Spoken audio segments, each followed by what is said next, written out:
Hey guys, tonight we walk straight into a snowstorm, lit by flickering headlamps and the hush of breathless panic. A tent flaps wildly against the icy wind. The entrance is zipped from the inside. But seconds later, slicing fabric, desperate hands, and 9 shadows sprint barefoot into the void.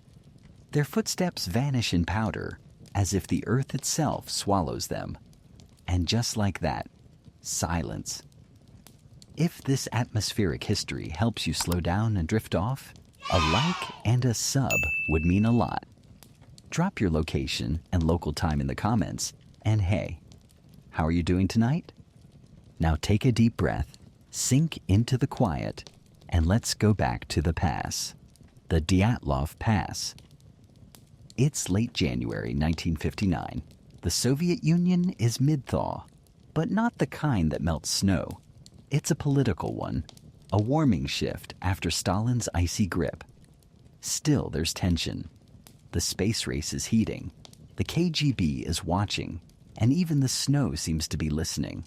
9 students from the Ural Polytechnic Institute, engineers, athletes, survivalists, lace up boots, and tighten rucksacks. They're headed into the northern Urals for a challenging expeditions across a frozen ridge. All of them young, all of them capable, and all of them trusting in each other. Igor Dyatlov, the group's leader, is calm and focused. The kind of guy who reads radio manuals for fun. He double-checks maps with a mechanical pencil. Next to him, Zenaida Kolmogorova is grinning under a scarf, joking that if they get lost, she's not eating canned meat again. Everyone laughs. It's 17 degrees in us, but spirits are high. The team boards a train from Sverdlovsk to Ivdel, then a truck, then a sled. Locals offer them bread and wave them off like it's nothing. Just another group of sturdy hikers heading toward Mount Otterton, a peak whose name in Mansi language translates to "don't go there." No one listens to mountain names, though. They sound like spooky bedtime stories. And this group? They're not superstitious. On January 28th, something small happens, something that will later feel like a scream in hindsight. Yuri Yudin, the 10th member, turns back. He has sciatica and a weak heart. He says goodbye, hugs his friends, and trudges back through the snow alone. He will live. The rest march on, their journals filled with jokes about frostbite, singing songs at campfires, and marveling at the northern wilderness. The last photograph is eerie in its ordinariness. Tent ropes taut, snowshoes lined up, someone mid-laugh. February 1st arrives. Wind speeds rise. Visibility drops. They're just a few kilometers short of their destination, but they make an odd choice. They camp on an exposed slope of Kholat Shakal, the mountain of the dead in Mansi lore, instead of the more sheltered woods below. Historians still argue whether that decision was due to weather, timing, or sheer stubbornness. Some say Dyatlov didn't want to lose altitude. Others wonder if it was pride or a test of endurance. They pitch the tent, they cook dinner, they write a last cheerful entry in the group journal. Then comes the quiet rupture. No one hears it, but the tent is found slashed from the inside. Hikers, barefoot, coatless, bolt into the storm, not staggered. All at once, something triggers that flight response, something that cuts deeper than cold. Let's pause here. Picture it. You're inside a warm tent, safe. You've just eaten, maybe you're laughing, and suddenly, something terrifies you enough to slice your way out and flee half naked into the dark. Not one person, all 9. It's one of the most chilling and weirdly underrated mysteries in modern history. The rescue mission doesn't begin until February 20th, when families and classmates raise alarms. Soviet authorities hesitate. These are seasoned hikers, after all. But when they go looking, what they find is unsettling. The tent is half buried in snow. It's collapsed, not torn apart by wind, but cut. Inside are boots, clothes, and food, untouched. It's as if everyone left in the middle of preparing for bed. About 500 meters away, by a tree blackened from fire, two bodies lie barefoot, Doroshenko and Grivonishenko. Their hands are burned, their clothes partially stripped, their limbs twisted like marionettes mid-dance. No weapons, no signs of external struggle, just signs of something. A few hundred meters further lie three more, DYATLOV, Kolmogorova, and Slobodin. All face downhill, as if crawling back toward the tent. All frozen in contorted poses. At this point, it's easy to assume hypothermia, disorientation, a poor decision in the snow. But then there's the tent slash, the lack of shoes, the unison panic, and the fact that their injuries are inconsistent with a calm walk into cold. A week passes, a month, snow keeps falling. It isn't until May that the final four bodies are found in a ravine beneath several feet of snow. They're more damaged than the others. Much more. Crushed ribs, shattered skulls. But, and this is key, no external wounds, no bruising, no bleeding. It's as if they were compressed by force without being hit. Like a car crash without a car. And one more thing. One of the women, Lyudmila Dubinina, is missing her tongue. You can try to explain a lot away with hypothermia, but tongues don't melt, and scavengers don't delicately remove only one part of one body. The Soviet state files the investigation under cause of death, unknown compelling force, which, to be honest, is both vague and spooky enough to be a great album name. Mainstream historians still debate whether that was just bureaucratic vagueness or something darker, perhaps a way to hide military testing or radiation exposure or something more outlandish. 'Cause yes, there was radiation, trace amounts on some clothes, not enough to fry them alive, but enough to raise questions. And then there's the sky. Witnesses nearby report fireballs over the mountains that same night. Meteorites, maybe? Or something else? Theories start bubbling like a pot left on Soviet stove. Avalanche, infrasound, Yetis, KGB assassins, secret weapon tests, even UFOs. The result? A case so cold it's hot again every few years. And we're not done yet. Not even close. We still have to walk deeper into that night. Into theories that don't fit, journals that don't lie, bones that break wrong, and legends that may know more than they let on. So, snuggle in. There's more snow to trudge through. They were students, but not the kind that pull all-nighters with potato chips and sleepy regrets. These were hardened young Soviets, engineers, radio specialists, physics geeks, who could probably build a generator out of broken skis and spit. Let's meet them properly, one by one, not as corpses in the snow, but as bright, laughing, painfully alive people. First, Igor Dyatlov, 23, the leader, organized to the point of obsession, the kind of guy who recalculates tent angles in his sleep. Soft-spoken, but respected, trusted.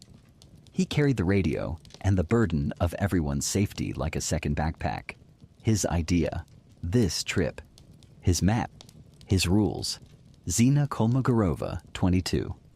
Fiery, sarcastic, beloved. Once walked 50 kilometers with a dislocated knee. Her letters home were packed with jokes and tenderness. She dated Dyatlov once. Maybe he still liked him. Maybe not. She was too focused on the trail ahead. Rustam Slobodin, 23. A distance runner. Long legs, longer silences. Parents said he was gentle. His friends said he could sleep through a hurricane. But when he moved with purpose. Lyudmila Dubinina, 20. The youngest. A tough one. Once got shot accidentally on a hike. Kept walking for days before mentioning it. She wrote the most biting entries in the group diary. Sharp wit, fierce pride, Yuri Krivonishenko, 24, the group clown, always laughing, always singing, worked at a secret Soviet nuclear facility during the Kishtim disaster. He'd seen radiation sickness up close and didn't joke about that. Everything else, though, fair game. Georgy Yuri Doroshenko, 21, big heart, bigger fists. Once fought a bear with a geology hammer. That's not hyperbole. He actually did. People felt safer with him around. Nikolai Thibault Brignol, 23, the diplomat. His name sounds like he wandered in from a French novel, but he was born in the USSR. Smart, quiet, said to be able to calm arguments with a glance. Semyon Zolotaryov, 38, the mystery man. A World War II veteran covered in cryptic tattoos. Joined the group late, much older than the rest. Some thought he was a plant. Others said he was just trying to earn his hiking certification. But still, he had a strange air about him. Paranoid, polite, watching. And lastly, the one who lived, Yuri Yudin, 21. He turned back on day 2 due to a bum knee and rheumatism. He kissed Zina on the cheek, shook Dyatlov's hand, said, "I'll see you in 2 weeks." He never did. The group dynamic was strong. You can see it in their photos. Grins wide, arms slung around shoulders, snowball fights erupting mid-hike. They cooked meals over a small stove, joked in the tent, kept meticulous logs. They even had a shared diary, filled with sarcastic headlines. Breaking news, we still haven't frozen to death. One entry mocked their own fatigue and frostbite with the tone of a college sitcom. But here's where it gets interesting. On January 31st, the group reaches the edge of a vast, treeless ridge. Ahead lies Kholat Syakhl, bleak, wind-blasted, and devoid of shelter.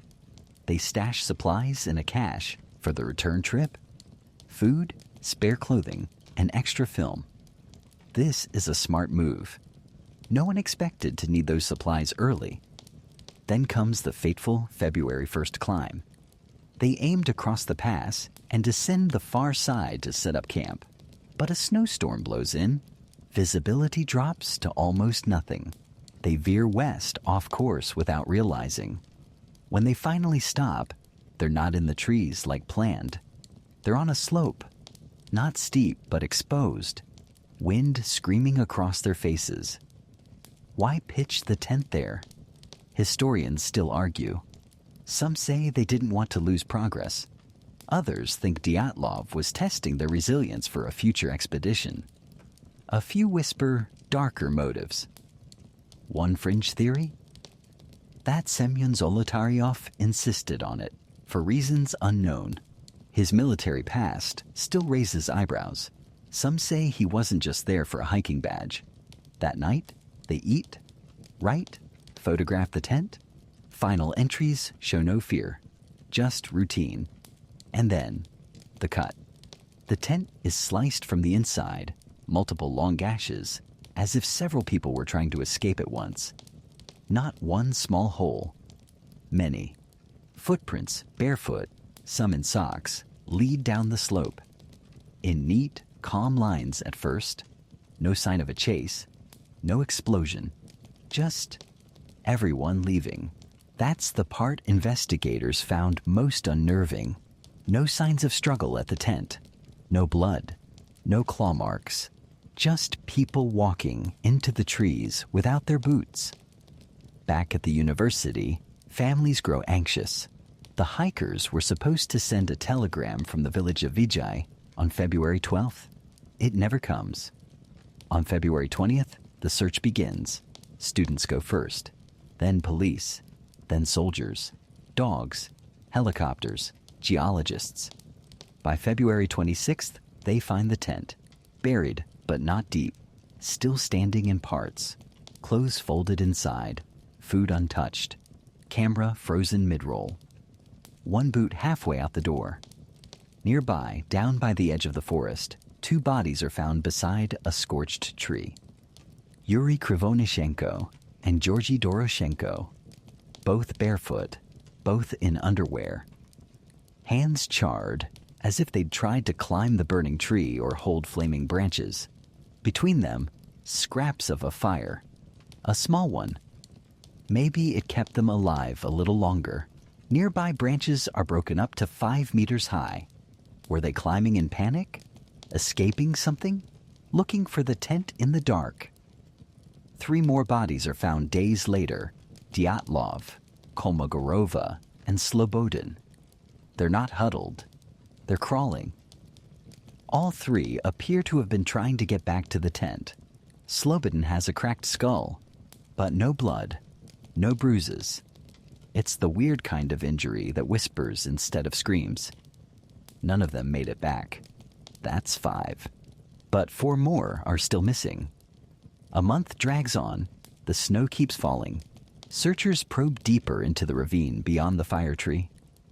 On May 4th, they find the final 4. Semyon, Lyudmila, Nikolai, and Alexander Kolovatov. They're under 4 meters of snow, in a kind of den. Branches stacked around, like they tried to dig in and survive. But their injuries are shocking.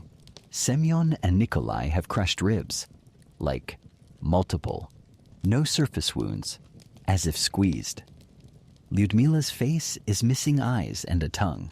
No animal tracks, no scavenger signs. Kolovatov's neck is oddly twisted.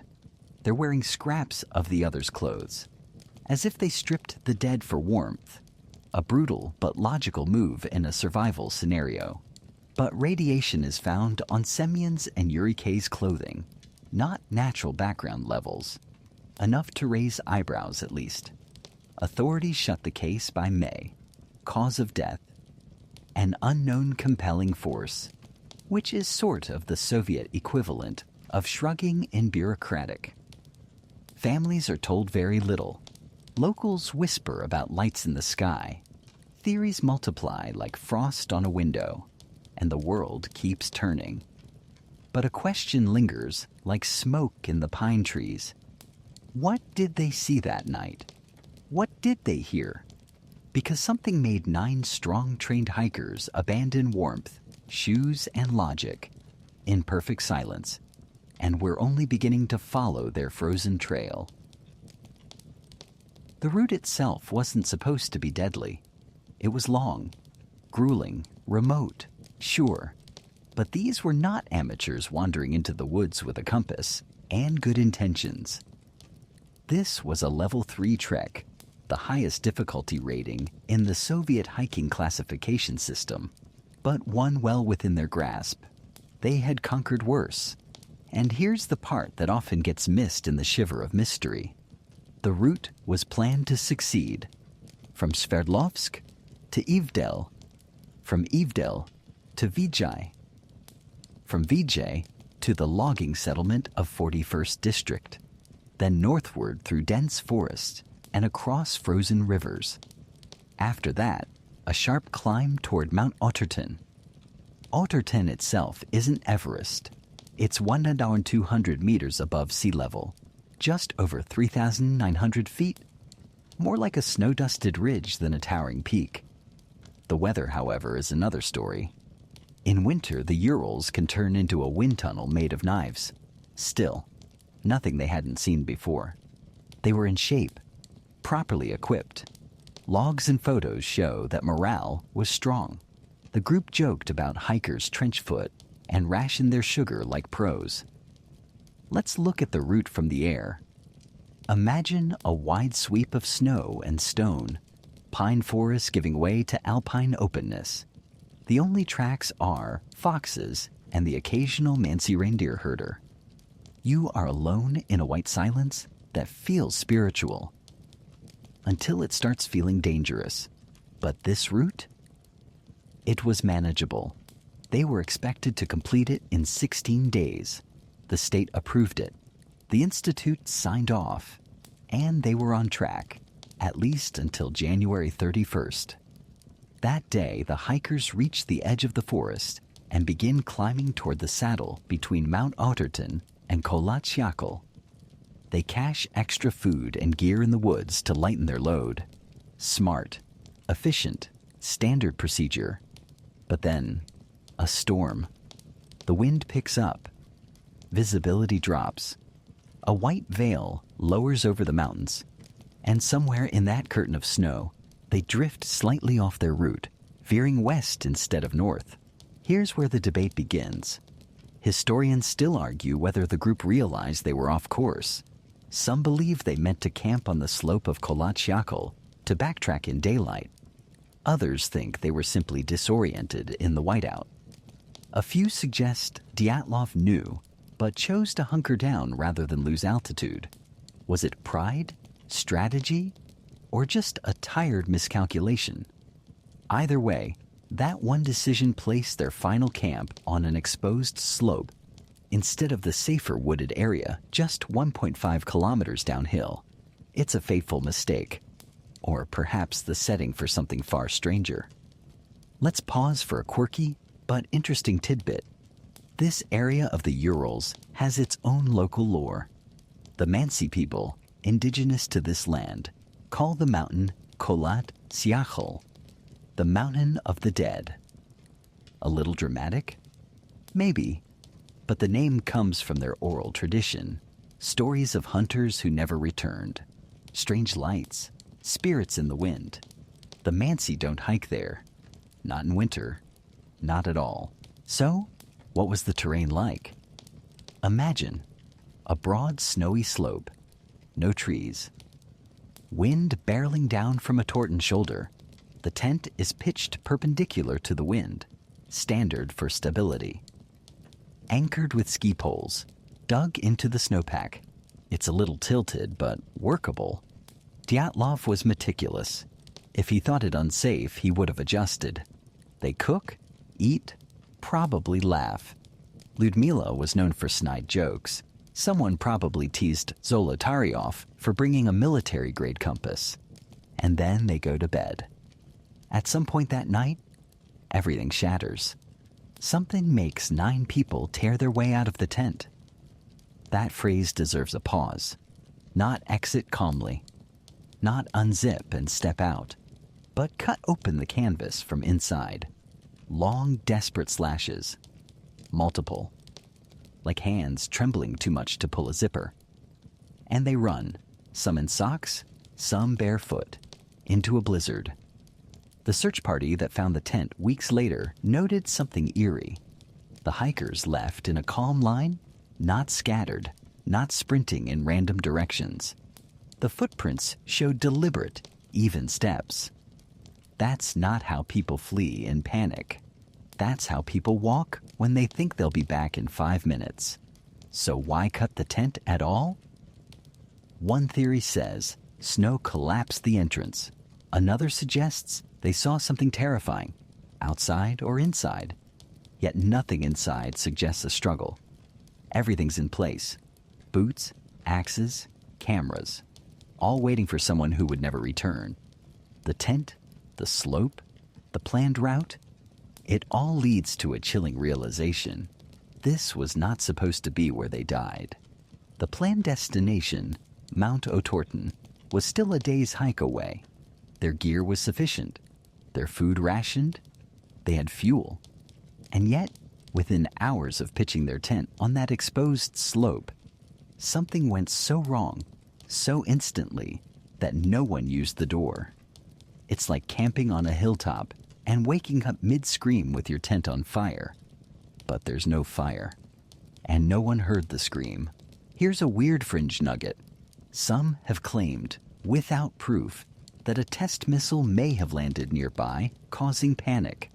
Supposedly, this theory explains their hasty escape, their injuries, and even the strange lights reported in the sky that night. The problem? No military evidence has ever surfaced, and even the KGB files are vague. But it's a theory that won't die, because at least it tries to explain the panic. Others point to something subtler, infrasound, low-frequency wind patterns created by the shape of the pass might have caused deep psychological distress, nausea, and even hallucinations. Could a sound make you cut your way into a blizzard? We'll get there. But for now, remember, the route was safe, the gear was right, the team was strong. This should have been a cold, triumphant story. A summit, a photo, a telegram home. Instead, it became a permanent, frost-bitten riddle. And the deeper you go, the colder it gets. February 1st, 1959, the last day they were alive. The morning begins like every other on the trail. Slow, breath visible, fingers numb as they pack the tent. The sun doesn't rise so much as ooze up over the ridgeline in a pale smear. No one speaks much. They're tired, yes, but not afraid. Not yet. At this point, they're already slightly off course, though they don't realize it. Or maybe they do, but decide to keep going anyway. It's one of those choices that seems harmless at the time. A small detour. What's an extra hour of snow when you're young and confident? They hike along the eastern shoulder of Kolachiakol, that ominous white-backed mountain whose name the Mansi whisper and hikers usually ignore. Their goal is to cross the saddle and camp near a forested area. There, they'd have wood, windbreak, and relative warmth. But the weather turns. Wind howls across the pass. Visibility drops to near zero. It's like walking inside a snow globe with no gravity. Every step becomes a guess. Every landmark disappears into swirling gray. They stop, huddle, consult the map. DYATLOV suggests camping where they are. On the slope, in the wind. It's not ideal, but it's late, and descending in the dark might be riskier. Historians still argue whether this was stubbornness or strategy, so they dig in. Literally. Carve a shelf into the slope, pack snow for stability. Erect the tent using ski poles. It takes hours in that wind, but finally it's done. A glowing canvas island in an ocean of white. They crawl inside, strip off wet clothes, lay out bedding, eat a small meal, bread, ham, a little canned meat. Write in journals. One of the last entries is cheerful. Zenaida jokes about her cold feet. Krivonishenko writes that they sang until their throats hurt. There's even a group photo from that day, taken with a timer, everyone smiling in the bitter cold. It's hard to look at now. They seem so alive. And then, sometime that night, something happens, and the story unravels. We're not sure when it starts. Midnight? Early morning? No one knows. The storm outside is relentless, masking all sound. Inside the tent, it should be calm. A warm space, a familiar rhythm. But something shatters that calm. The tent is cut open from the inside. Not just one slit, but multiple jagged rips. It's not careful. It's panicked. The official investigators later said it was as if everyone tried to escape at once. 9 people, most of them barefoot, half-dressed, flee into the storm. Some wear only socks, others are shirtless. A few manage to grab flashlights, but none take boots, none take coats. That alone should raise every possible red flag. Think about it.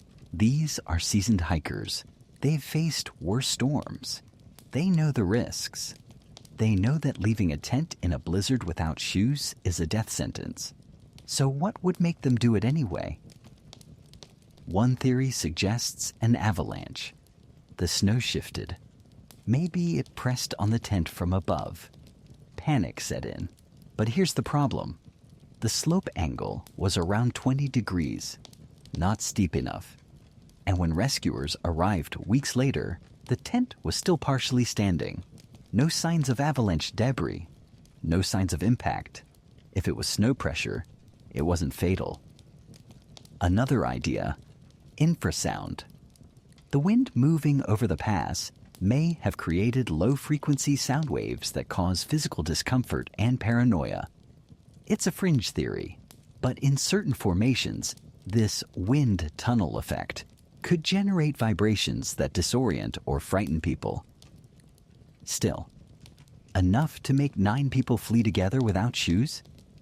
Debatable, but we're getting ahead. Let's return to that moment.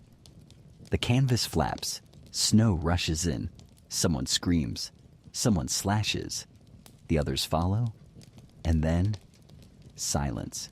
The tent flutters, empty, plates still out, boots neatly arranged, and 9 figures vanish into the white. The first footprints head downhill toward the tree line, 500 meters away. Investigators later describe them as calm, deliberate steps. Not chaotic, not erratic. It's one of the creepiest details. The footprints suggest no one was running, as if they thought they were coming back, or as if they were under orders. Just throwing that out there. The trees offer some shelter, and at the edge of the forest, a cedar tree stands scorched. Beneath it, they build a fire. 2 men huddle close, Doroshenko and Krivonashenko, but their hands are burned, badly, flesh charred. Did they try to climb the tree and fall into the fire? Did they feed the flames with broken branches, desperate for warmth? Nearby branches are snapped 5 meters up. Something, or someone, climbed high in that tree. Maybe to look back toward the tent. Maybe to hide. It's not just survival. It's frantic. Their bodies are found days later, side by side, barefoot, stripped to the waist. Some of their clothing will later be found on other bodies. Further up the hill, the searchers find 3 more. Dyatlov, Slobodin, and Zenaida. They appear to be crawling uphill, back toward the tent. Like they realized too late what they'd done. Slobodin has a fractured skull, but no bruising. Dyatlov's hands are frozen mid-clench. Zena's face is twisted in something close to pain, or defiance. And that's still only 5. The remaining 4, Lyudmila, Semyon, Nikolai, and Kolevatov, aren't found until May. They're buried in a ravine, and their bodies. We'll get to that. You'll want to be warm for it. For now, remember this. They walked out of that tent without a single scream reaching the forest. No other hikers heard them. No one nearby. No sounds recorded. Just 9 people, stepping into the blizzard like ghosts. And not a single soul came back. The tent looked like a crime scene without the crime. When the search party finally reached it, on February 26th, they paused confused. The snow hadn't flattened it. In fact, part of it was still standing. The rest had gently collapsed under the weight of the elements. Not violence. It looked abandoned, almost politely. Except for the knife slashes, long and torn from the inside out. Rescuers stood there in silence for a moment, snow swirling around them, trying to make sense of it. Who abandons a tent this prepared? Boots still lined one side, jackets folded, the stove packed, food laid out, but uneaten. The hikers' belongings were in perfect order, as if someone had stepped out to use the bathroom and just never came back. But then they looked closer. The canvas was sliced from the inside, multiple cuts, not cautious ones. Desperate. Ripped with a blade in panic. No footprints led into the tent, only out. Long single-file tracks. Some barefoot, some socked, others just toe prints. They weren't running. That was the strangest thing. Not scattered tracks, but a calm, measured descent downhill.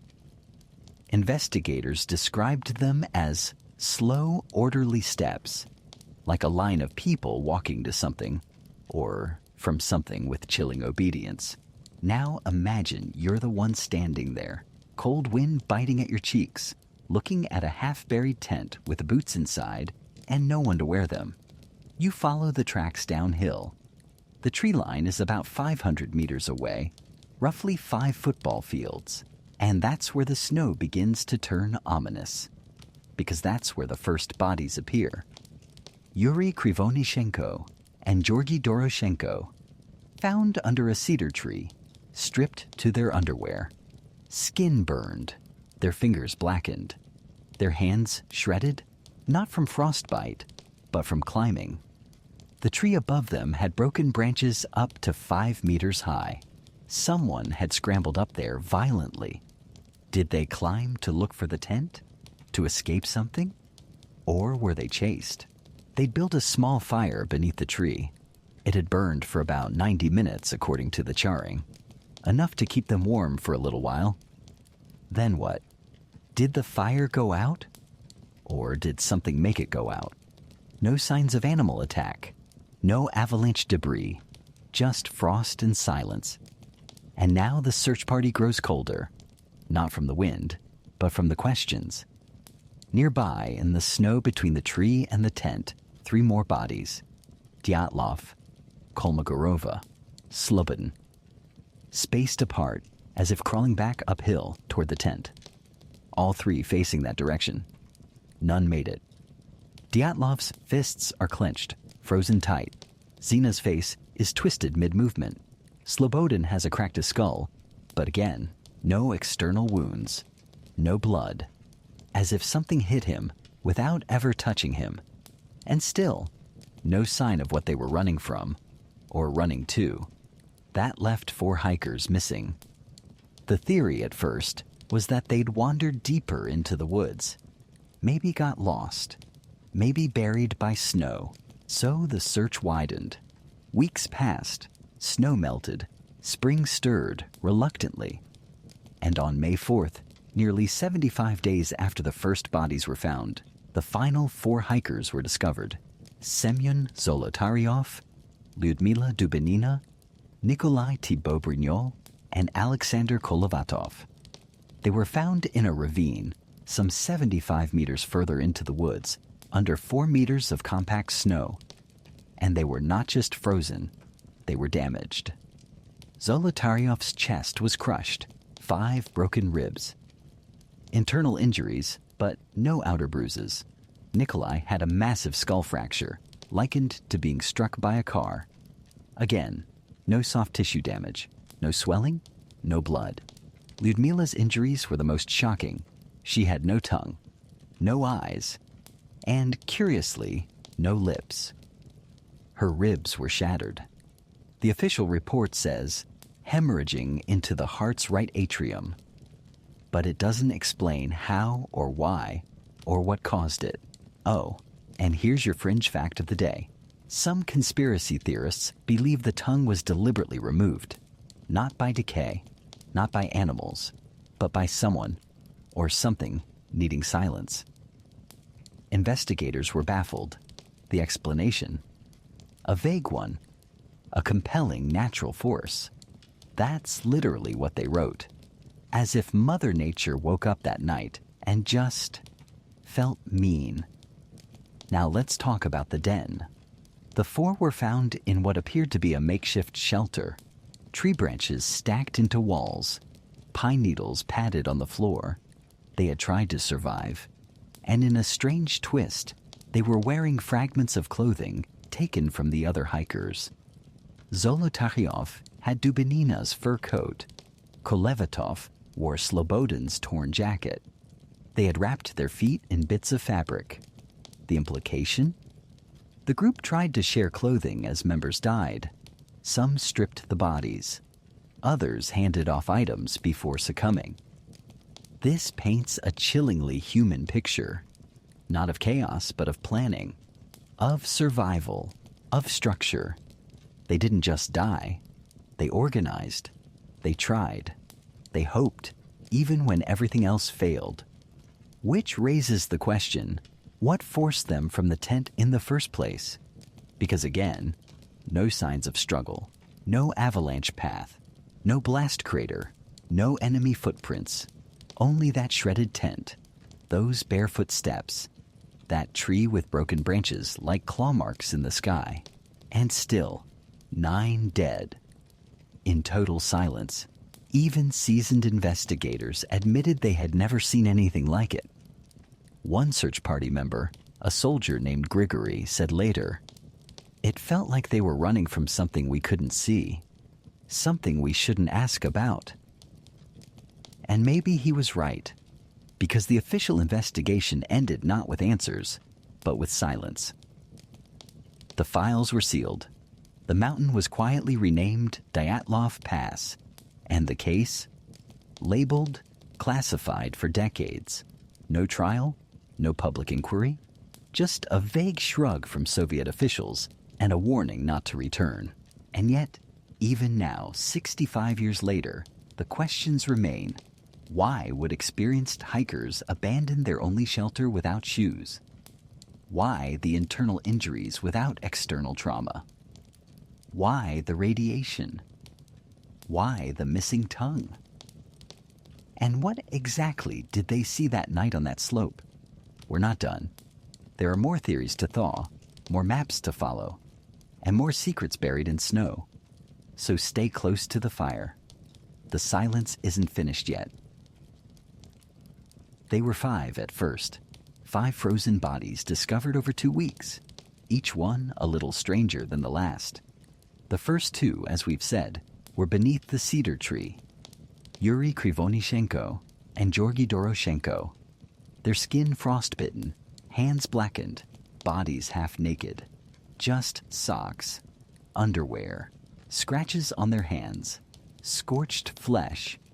It looked like they'd tried to climb the tree, maybe to escape something, maybe to look for something. The branches were snapped high up, way too high for a campfire's warmth. Historians still argue whether they climbed in panic or were forced to. A fire had burned beneath them. Not long, about 90 minutes. They tried. They really did. Then the snow won. From there, the searchers traced the path back up the slope. They found Dyatlov, then Zenaida Kolmogorova, then Rustam Slobodin, each spaced apart, like a silent, tragic breadcrumb trail. Dyatlov was found face up, one hand clutched tight around a birch branch, his expression unreadable, frozen in some liminal moment between determination and disbelief. Zina was face down, her arms wrapped around her chest, like she had stopped to breathe or cry or pray.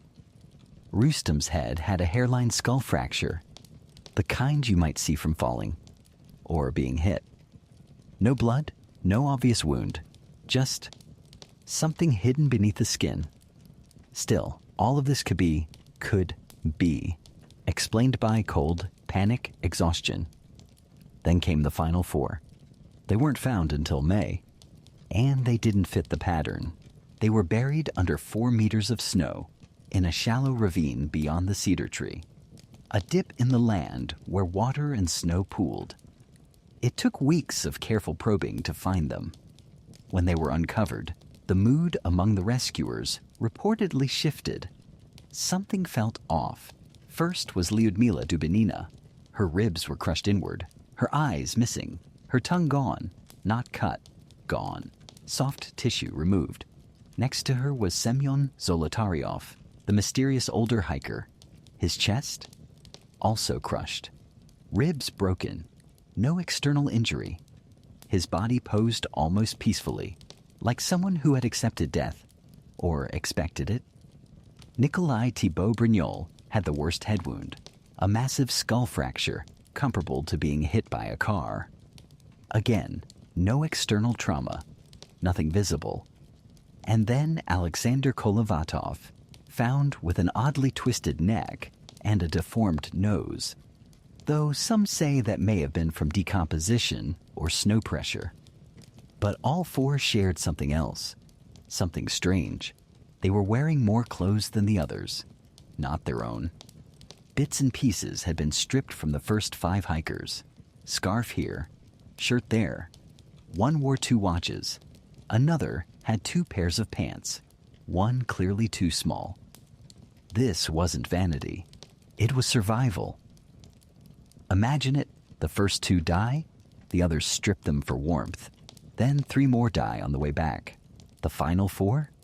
They dig a den, wrap themselves in scraps, and try to wait out the storm. That's not panic. That's planning. That's the strangest part. If they'd all gone mad at once, how do you explain the clothing distribution? The fire? The makeshift shelter?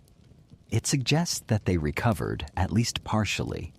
That they lasted hours, maybe longer, trying to stay alive. Which begs the question, why did they flee in the first place? There are no signs of animal attack, no intruders, no foreign footprints, and no injuries consistent with falling down the slope.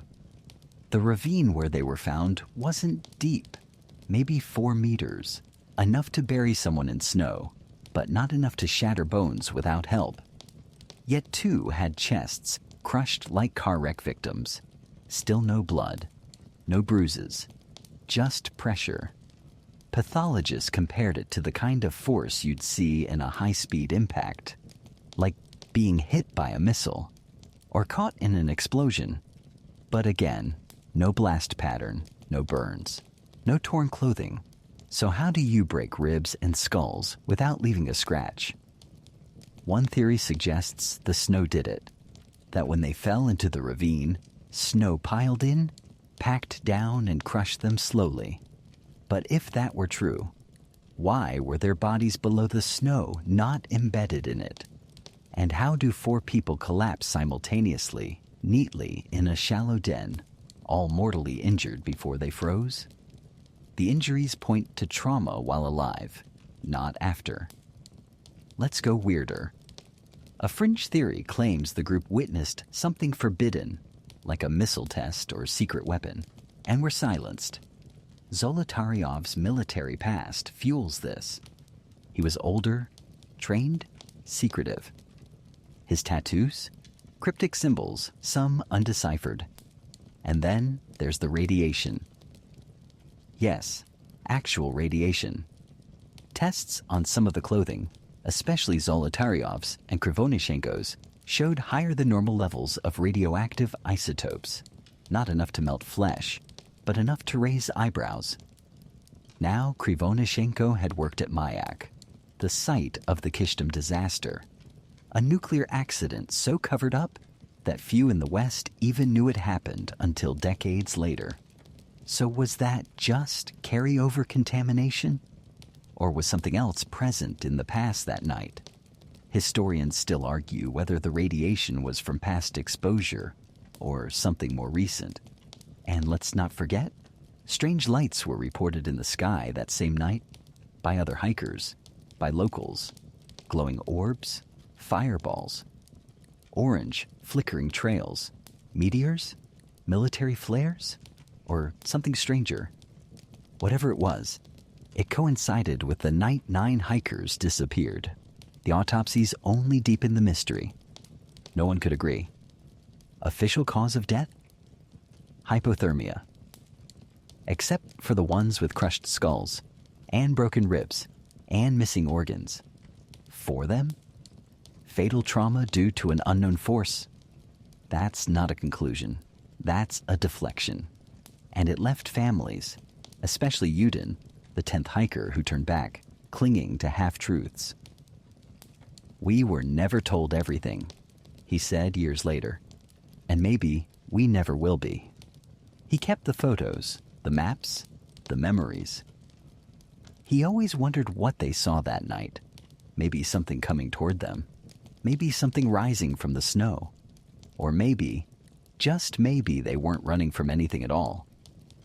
Maybe they chose to leave the tent, to meet something, to stop it, to become part of something no one could understand. The kind of silence that doesn't come from snow, but from secrets. And that silence hasn't melted. Not yet. 2 months pass. The wind keeps whispering. It's now May 1959 and the forest is finally beginning to thaw. Snowbanks soften, rivers unfreeze. The sky, for the first time in weeks, stops growling. And deep in the woods beneath DYATLOV Pass, the mountain loosens its grip just enough to reveal the final 4. The ravine is hidden, just a dip beyond the cedar tree, easy to miss unless you know where to look. But searchers finally find it. And what they discover down there doesn't just raise questions.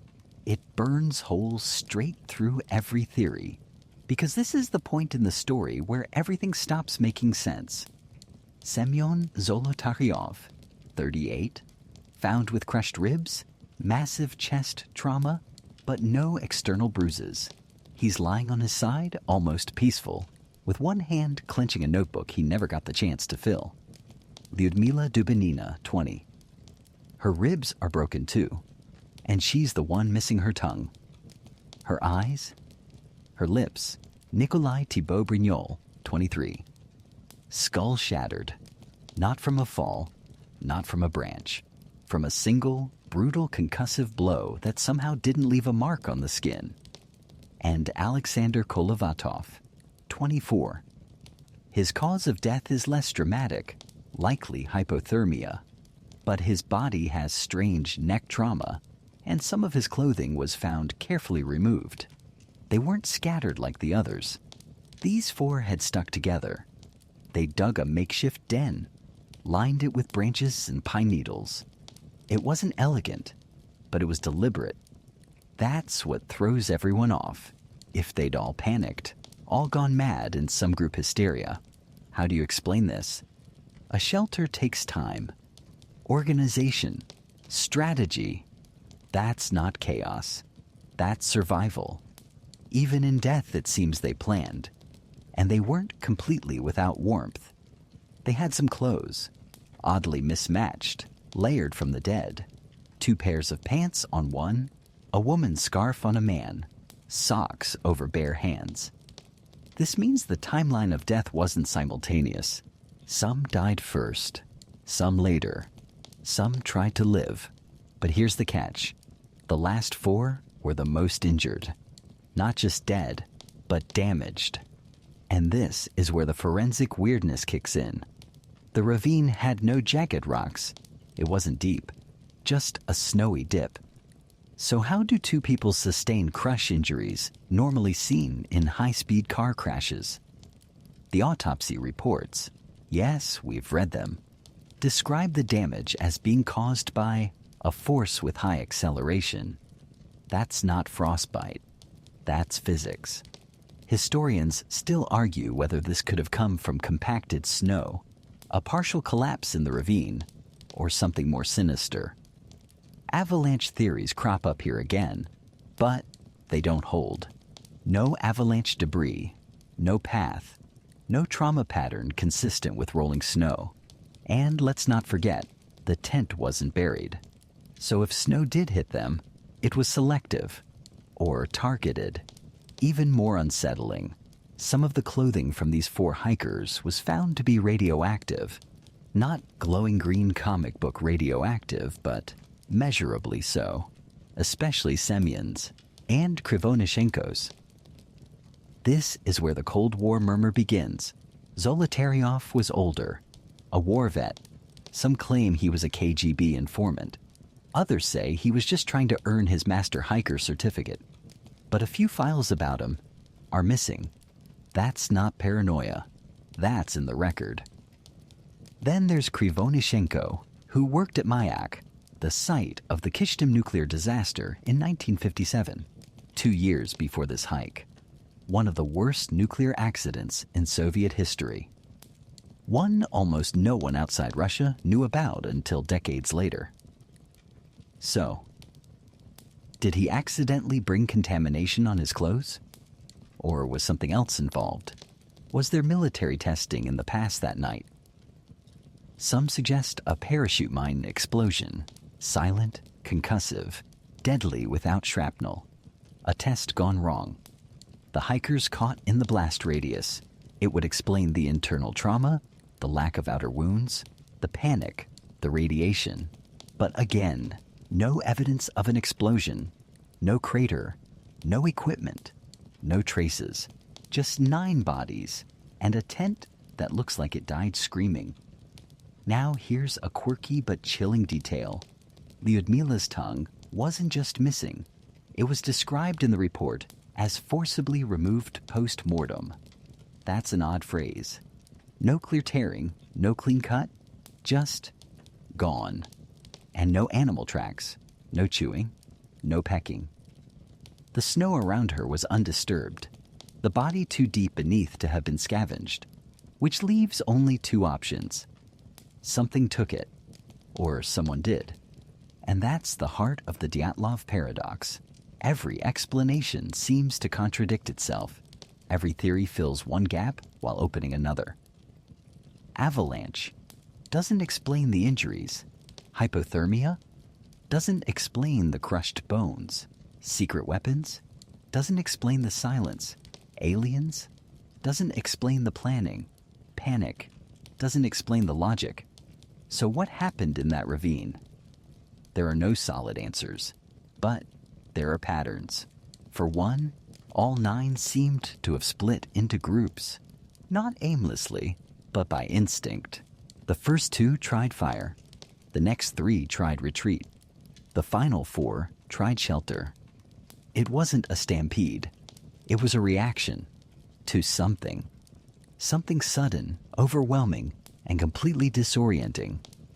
Theories blossom here like frost on glass. Some say they were exposed to an experimental sonic weapon, something that caused disorientation, pressure injuries, madness. Others point to infrasound, ultra-low frequencies generated by wind funneling between mountains. The kind of noise you can't hear, but that makes your chest tighten, your mind race, your instincts scream. Studies have shown that infrasound can cause nausea, panic, dread, even hallucinations. Could it cause 9 people to tear out of their tent, run into the snow, and slowly fracture across the landscape? Unclear. But it's the kind of theory that doesn't need monsters or government plots to chill the spine. Just a sound you can't hear, a fear you can't see. One last detail worth noting. The final 4 hikers died facing each other. Zolotaryov and Dubinina, positioned almost gently. Thibaut Brignol, face in the snow. Kolevatov, curled like he was just trying to sleep. No signs of violence, no struggle, no scratch marks on the surrounding snow. They didn't go quietly, but they went together. And that fact alone may be the only comfort this story allows. 9 friends, frozen, mutilated, mystified, and yet together, even in the end. The snow covered their secrets for months. The silence held them for years. But now we're starting to hear whispers beneath the ice. And the mountain, it's not done speaking. They say dead men tell no tales, but Lyudmila did. Not with her voice. Hers had been taken, but with the state of her body, with what was missing and what was not. And it wasn't just her. All 4 bodies recovered from the ravine seemed to whisper the same awful story. Something crushed them from within. Something took pieces of them that should never have been missing. Something lingered long after death, but no one was allowed to listen too closely. Because almost immediately after the autopsies, the Soviet state stepped in. At first, things had seemed oddly transparent.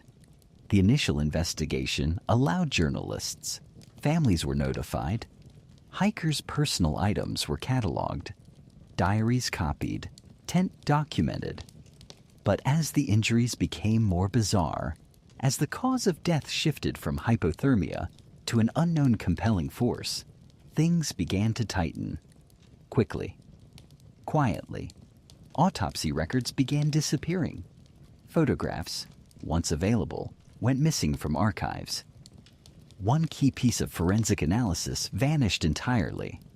The official temperature readings of that night, never recovered, never reissued.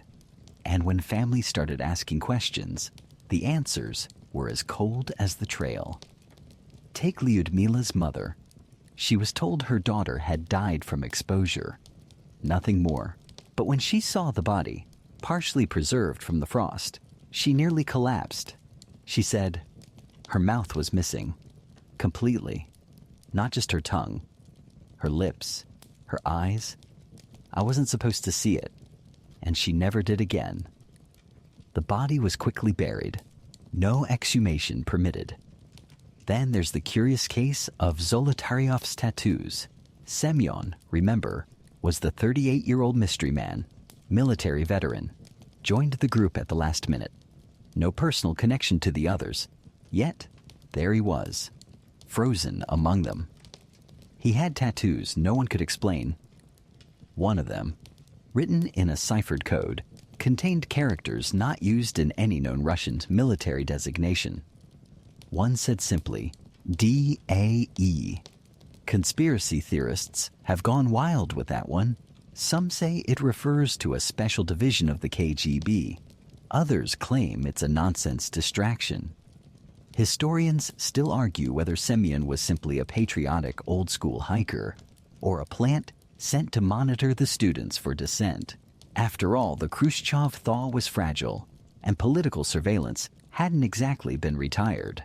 His body, too, was found, posed, arm across his chest, eyes closed, as if laid gently. No one else had that piece. Now, let's talk about the phrase that appeared in the final state file. Sudden, overwhelming force which the hikers could not overcome. Let's dissect that for a moment. Not natural force, not accident, but overwhelming. A word that implies violence, pressure, something with intention. Even the lead investigator at the time, Lev Ivanov, was baffled. Decades later, he would admit in an interview that he believed the hikers had been struck by a UFO or some atmospheric anomaly. Yes, really. A Soviet investigator. On the record. Why? Because of the bodies, the injuries, the orange spheres reported in the sky that night. Let's pause on that for a second. Multiple witnesses, including hikers from another group 30 kilometers south, reported glowing orbs floating over Kolatyakol the same night the DYATLOV group vanished. Not one person, not a flaky source. A group of trained hikers, Soviet citizens, seen from a distance. They didn't think aliens. They thought missiles, military tests, secret launches, perhaps parachute mines or aircraft gone wrong. And indeed, declassified documents from the 1990s would reveal that the area was a known test zone, though not officially scheduled for that night. So was it accidental? Were the students collateral damage? Let's go deeper. Parachute mines explode above the ground. The resulting blast wave can cause massive internal injuries without external burns, which, oddly, matches the DYATLOV case. Even the location of the bodies makes sense. Tent torn open in panic. Group flees downhill. First 5 freeze. Last 4 caught in a delayed shock wave while digging shelter. It's tidy.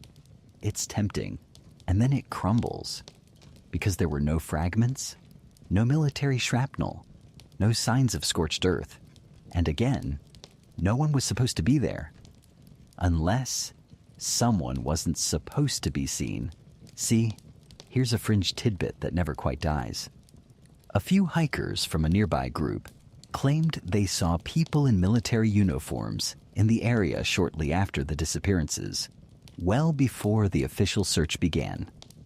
That group never testified in court. They were told politely to leave it alone. And another fact, the case was abruptly closed on May 28, 1959, just weeks after the last bodies were found. Cause of death? Unknown compelling force. End of file. And the area? Sealed. Quietly. For years. No tourists, no hikers, just snow and memory. Then in the decades that followed, survivors started speaking. Yuri Yudin, the 10th hiker who turned back early, was haunted by guilt. He spent years researching the case. He was convinced that the official narrative was a cover-up. I don't believe it was an avalanche, he said in 2008. And I don't believe they died by chance. He believed they had seen something, heard something, something that killed them because they weren't meant to survive it. Even as an old man, Yudin would look at the photos, his friends frozen in time, and shake his head. He never forgave himself for leaving, never forgot the sound of their laughter, the way Zenaida winked when she lied about how cold her toes were, the soft crackle of the tent stove at night. And he never found peace because the questions kept multiplying and the answers stayed buried. 9 students, experienced, capable, united. No one was drunk, no one was fighting, no one was ill, and yet they fled into a storm barefoot, half naked and without a word. Their injuries don't match the terrain, their movements don't match the panic, and the silence that followed matches nothing. Not even the way most mysteries end, because this one never did. The tent was still standing. Half collapsed, yes, snow-dusted and sagging, but not buried, not destroyed, just abandoned. And that detail, so small, so overlooked, is exactly where this mystery refuses to die. Because if an avalanche had struck, if it had swept through the slope with the fury needed to snap bones and trigger panic, the tent should have been gone. Flattened, torn from its anchors, buried under meters of snow. But it wasn't. The tent was still visible, still partially upright, ski poles still sticking from the ground like bones. Even the food inside was untouched. Boots arranged neatly, diaries open, waiting for someone to write one last line. And let's not forget, when the search team arrived, they didn't find signs of chaos. No scattered belongings, no blood, just that eerie, unnatural stillness and the long, clean cuts along the side of the tent from the inside. Like the people inside were in a rush to escape, but so disoriented, they forgot how zippers worked. You don't slice through your shelter unless you believe you'll die inside it. So what exactly made 9 experienced hikers do just that? Here's where theories snowball. Let's take a breath and run through the big 3: avalanche, panic, and external threat. 1. The avalanche theory. This is the official explanation given during the 2019 reinvestigation. A slab avalanche, they said. Sudden snow shift. The weight compresses part of the tent. Panic. Escape. The rest follows. But this explanation has gaps the size of DYATLOV Pass itself. For starters, the slope angle was only 16 to 20 degrees. Avalanches typically need 30 or more. Even slab avalanches rarely initiate at such shallow inclines. And remember, the tent was visible, not crushed, not displaced, not even buried beyond the natural snowfall of weeks. Also, the footprints leading away from the tent were clear. That doesn't happen if snow is rumbling over them. Historians still argue whether a unique snow condition could have caused a hyperlocal collapse. A delayed slab, some say. Others just call that creative desperation. Even the researchers who led the 2019 probe admitted their simulation was based on unusual but possible circumstances, which is academic code for, look, it's not perfect, but it fills the hole. But this hole doesn't want filling, because no avalanche, no matter how weird, explains why the group split up. Why some ran, some built shelter, and others tried to crawl back uphill. Nor why only 4 had fatal internal injuries, nor why their bodies were found hundreds of meters apart. So, if not avalanche. 2. The panic theory. This one leans psychological. Some say the group experienced mass hysteria. That something, wind, noise, fumes, infrasound, caused them to go temporarily mad. They cut the tent, fled, and died trying to regroup. Infrasound is the poster child for this theory. low-frequency vibrations caused by wind moving over the pass, like a giant ghost playing a tuba over your head, can, in certain conditions, cause nausea, terror, and irrational fear. You wouldn't hear it, but your body might. It's fringe, but possible. The Kármán vortex street theory proposes that swirling winds could have created such frequencies on the slope. But infrasound doesn't crush ribs.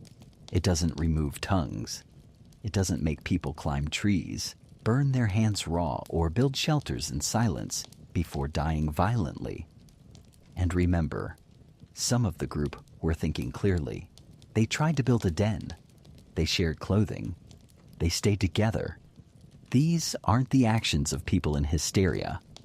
They're the final efforts of people trying to survive. Panic? Sure, at first, but not mass confusion. Something real drove them from the tent, and they weren't all screaming. They were walking.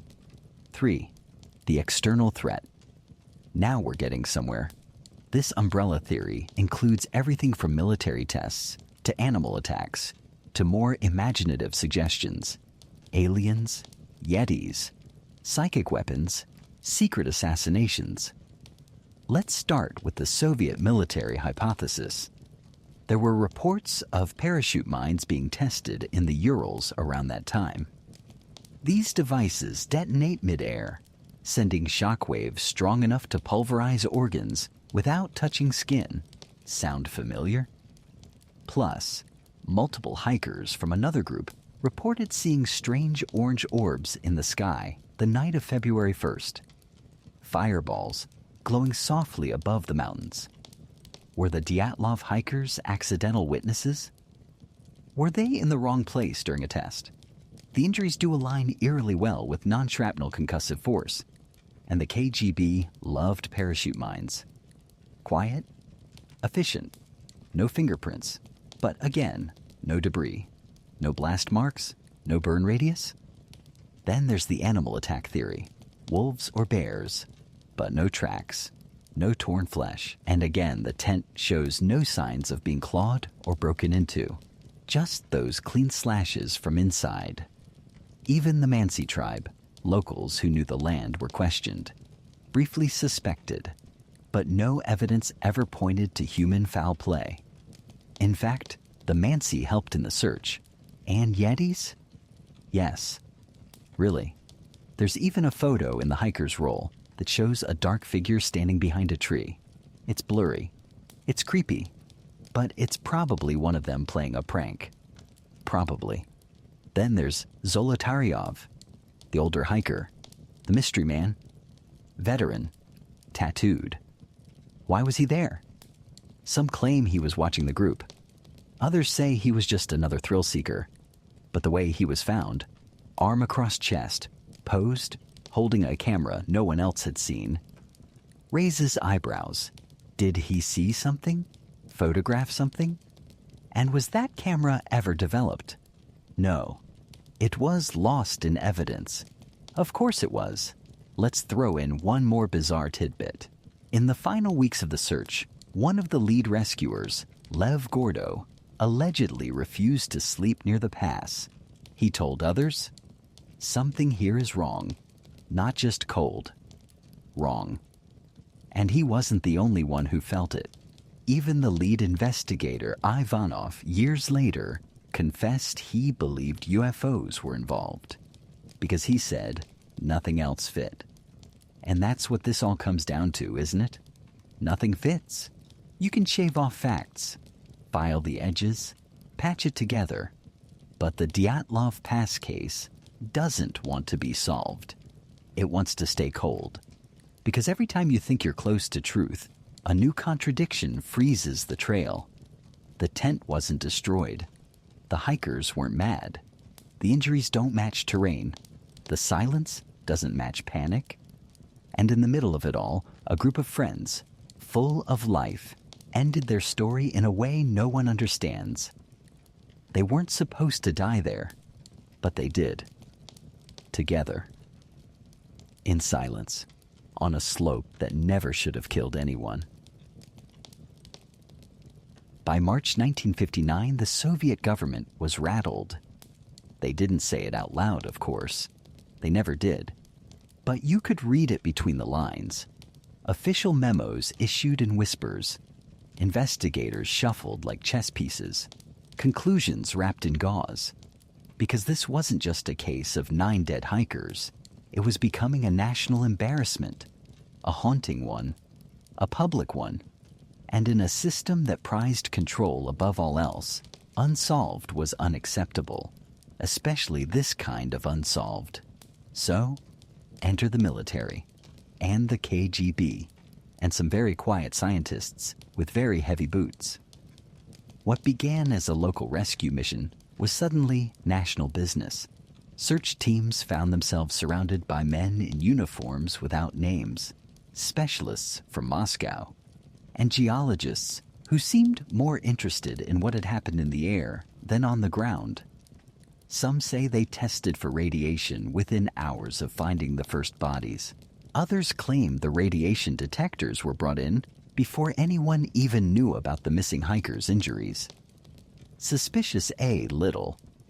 Historians still argue whether the government already knew something had happened, something unrelated to the hikers themselves, and had been waiting for the inevitable cleanup.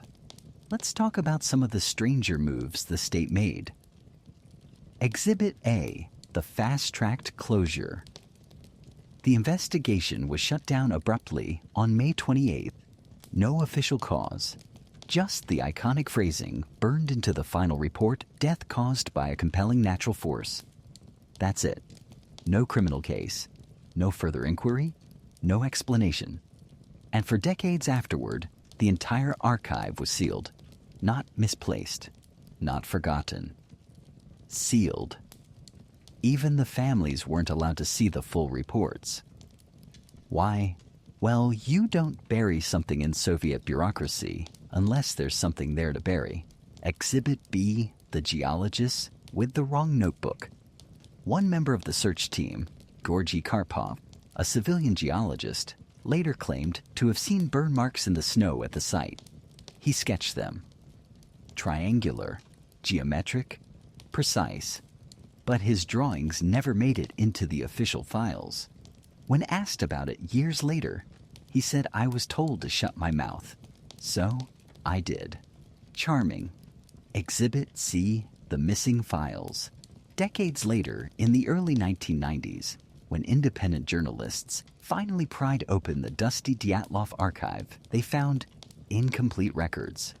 Entire photographs, gone. Pages ripped out. Maps, missing dates. Interviews, cut short or paraphrased beyond recognition. The original diary of Igor Dyatlov recovered in pieces. Some pages looked edited. Others looked rewritten. And Semyon Zolotaryov's autopsy photos never released. A clerical error. Or someone being very careful with which pieces of the puzzle stayed on the table. Exhibit D, the official shrug. By the early 1960s, Dyatlov Pass had been quietly renamed. The trail was closed to hikers for 3 years. Not because of snowfall, not because of terrain, because it had become radioactive folklore. No one was told not to go there, but everyone understood. And the officials involved, well, they scattered like leaves in wind. Ivanov, the lead investigator, moved on to lesser cases. His colleagues stopped giving interviews. The story fell into cold storage where it remained for 30 years until people started asking again. Let's pause for a second. Breathe. You've earned a strange fact. In the early 2000s, a group of amateur investigators launched the Dyatlov Foundation. They combed the site, interviewed remaining witnesses. One of them, Yuri Kuntsevich, claimed he had access to one of the victim's clothing and that it emitted elevated radiation decades later. He later died of heart complications. Make of that what you will. Back to the 60s, the Soviets didn't need to erase the hiker's memory. The silence was enough. But some whispers still leaked. like the Mansi hunters who later said they'd seen strange lights in the sky weeks before the event, or the pilot who flew over the pass during the search effort and reported a melted patch of snow, wide, perfectly circular, and steaming. He wasn't called to testify. Then there's the account of a local school teacher who reported that a group of students saw orange glowing orbs above the mountains the same night the hikers fled their tent. They described the orbs as silent, slow-moving, not like flares, not like planes. And yet, no military flight logs reported activity in the area. Weird how that works. Let's now return to the scene. You're standing on that slope. It's May. The snow is thinning, but the silence hasn't. The tent flaps quietly in the breeze, and all around you, a pattern is starting to form. A pattern that doesn't make sense unless someone's covering something up. You look at the torn fabric, at the untouched food, at the missing eyes and shattered ribs and eerily folded hands. Then you remember what the investigators said, compelling natural force. Not just force, compelling, as in irresistible, immediate, terrifying. Now look around you. Where is that force? Is it the wind? Is it the snow? Is it still here? Was it ever here? Or was it never about the mountain at all?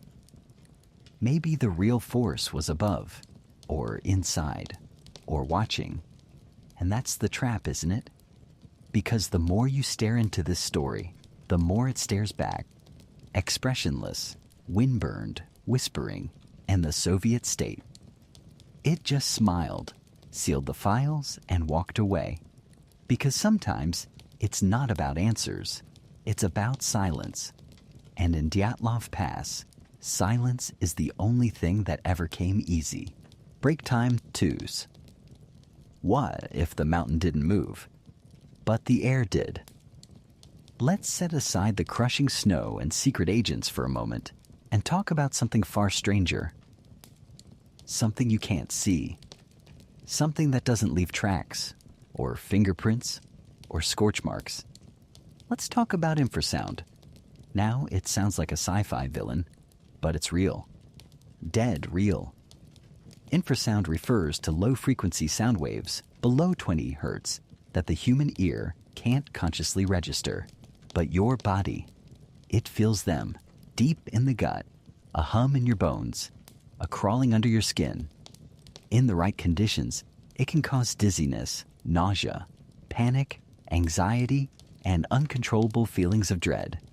Basically, a full-body alarm system going off without a siren. Some researchers believe Dyatlov Pass may have become a natural resonating chamber for such sound. A specific kind of wind pattern, called a Kármán vortex street, could have passed over the ridge, funneling air in a way that produced infrasound. The phenomenon was first described by physicist Theodor von Kármán. Think of wind twisting like invisible ropes, spiraling in symmetrical patterns behind an obstacle, like a mountain. Imagine the tent, just sitting there, wind pouring over the slope above. Then suddenly, a low vibration, not a sound, not even a whisper, just a feeling. Your chest tightens, your brain buzzes, your heart tells you something's wrong, and you don't know why. You want to move, to get out, now. And so, you cut the tent, because you don't know why, only that staying inside suddenly feels like a coffin. You stumble out into the night, socks only. Cold doesn't matter. Fear wins. The others follow, not screaming, just leaving. Historians still argue whether this phenomenon could affect all 9 simultaneously. Some say the tent's position was too low for such vortices. Others insist the pass itself, shaped just right, was a perfect storm. Still, there are problems. Infrasound might explain the panic, the fleeing, the uniform direction, but it doesn't explain the injuries, the crushed bones, the missing tongue, or the radiation. It doesn't explain why some died in a line, why some burned, why some built shelter, why others stripped the dead. Infrasound says this is how they ran, but not why they died. So let's try another natural villain, one with a bit more fire. Ball lightning. Yes, it's a real thing. Weird, rare glowing orbs of energy. Small plasma spheres that float, sizzle, sometimes explode. Some reports describe them as blue-white spheres the size of basketballs, moving silently, sometimes hovering just above the ground. They've been known to appear during storms, exactly the kind of electrical chaos found in DYATLOV's February skies. Imagine this. The group is asleep. A sudden flash of silent light rips the tent into shadow. Something is hovering, or maybe moving through the camp. Static rises on the fabric walls. Hair stands. Instinct screams. One person bolts. The others follow. The tent is slashed open, not because of fear, because of urgency. Something is inside. Something's wrong. Out in the open, ball lightning can behave strangely. Split, disappear, strike at random. Could it have injured the hikers? Caused burns, internal damage, or death? Some say yes, especially if it passed through the body, leaving internal trauma without external burns. That's exactly what some of the DYATLOV bodies showed. Still, ball lightning is rare, elusive, and usually not strong enough to crush ribs or shatter skulls. But it's one of the few natural forces that could explain both the terror and the lights in the sky. And about those lights, let's revisit them. On February 1st and 2nd, groups of hikers 30 to 50 kilometers south of the pass reported seeing orange spheres floating above the northern horizon. These weren't shooting stars. They didn't fall. They hovered, slowly, silently. Multiple sightings, multiple groups. And no, they didn't know about the DYATLOV group at the time. The disappearance wouldn't be public for weeks. So, what were they seeing? The military later suggested rockets or flare tests, but no official flight logs were released. No impact zones, no spent casings, no follow-up. Just orange orbs in the sky and orange orbs in the files. Even the Soviet report mentions these lights multiple times, then brushes past them like they don't matter. But if they were testing weapons that night, something atmospheric, something experimental, it would explain quite a bit. The panic, the injuries, the cover-up, the radiation, especially if it was top secret. Let's throw in a bonus theory: chemical exposure. Some suggest the hikers may have stumbled into a drift cloud of toxic gas, leaked from a hidden site, or a test gone wrong. Gas strong enough to cause disorientation, pain, hallucination. It might explain the barefoot escape, the clothing disarray, even the tongue removal, if Dubinina had suffered a seizure or convulsion during death. But again, no chemical residue was found on clothing, no signs of pulmonary damage in autopsies. And once again, it all leads back to the same frozen cliff edge. Too many theories, not enough facts. The pass is a hall of mirrors. Every explanation is just clear enough to see through before it collapses. And maybe that's the point. Maybe we weren't meant to know. The hikers may have seen something impossible, or stumbled into something classified, or simply been caught in a storm of invisible forces: light, sound, ice, and fear. And for all the soundless science of infrasound, the glowing whimsy of ball lightning, the theories all share one thing in common. They're trying to explain the inexplicable. But perhaps the mountain was never meant to explain anything. It only receives. 9 hikers entered, 9 bodies returned, and everything else lost in the wind. Break time, Tarma 2s. The Mansi don't go there. They never did. Not in winter, not alone, not for long. To them, Kolachiakal, the slope where the tent was pitched, wasn't just a mountain. It was a warning. The name itself means mountain of the dead. Not metaphor, not poetry. Literal. You don't picnic on the mountain of the dead. But outsiders don't listen to names. The DYATLOV group, to their credit, weren't there for sightseeing. They were students, engineers, curious minds on a serious expedition. But still, they camped on a ridge that even reindeer herders avoid. The Mansi legends go way back, oral histories passed in firelight and silence. They speak of spirit winds, cursed stones, places where the land remembers violence. No one's writing academic papers about it, but ask the elders, and they'll say it was not meant to be walked, and then they'll stop talking. So what did the hikers know about these stories? Hard to say. Some believe they laughed at them. Others think Zolotaryov, the war veteran, might have taken them more seriously. He'd lived through worse than superstitions. He may have respected things unwritten. Here's a quirky fact. The Mansi language is part of the Uralic family, distantly related to Finnish and Hungarian. Their traditions are animist. They believe in the spirits of rivers, rocks, and animals. To them, certain places hum with power. Some good, some not. The pass was not. When the hikers vanished, it didn't take long for suspicion to fall on the Mansi. Not because of evidence, there was none, but because they were nearby, and different, and easy to blame. Authorities interrogated several Mansi hunters, took their rifles, questioned their routes. One man was asked, bluntly, "Did you kill them?" He said nothing, just shook his head and looked at the snow, because he knew what the mountain had taken, and what it always takes. The Mansi were cleared quickly. There were no signs of struggle, no third-party footprints, but the idea that they knew something, that they had always known, lingered like smoke. And there's this: when the final 4 bodies were found in the ravine, several rescuers reported something strange.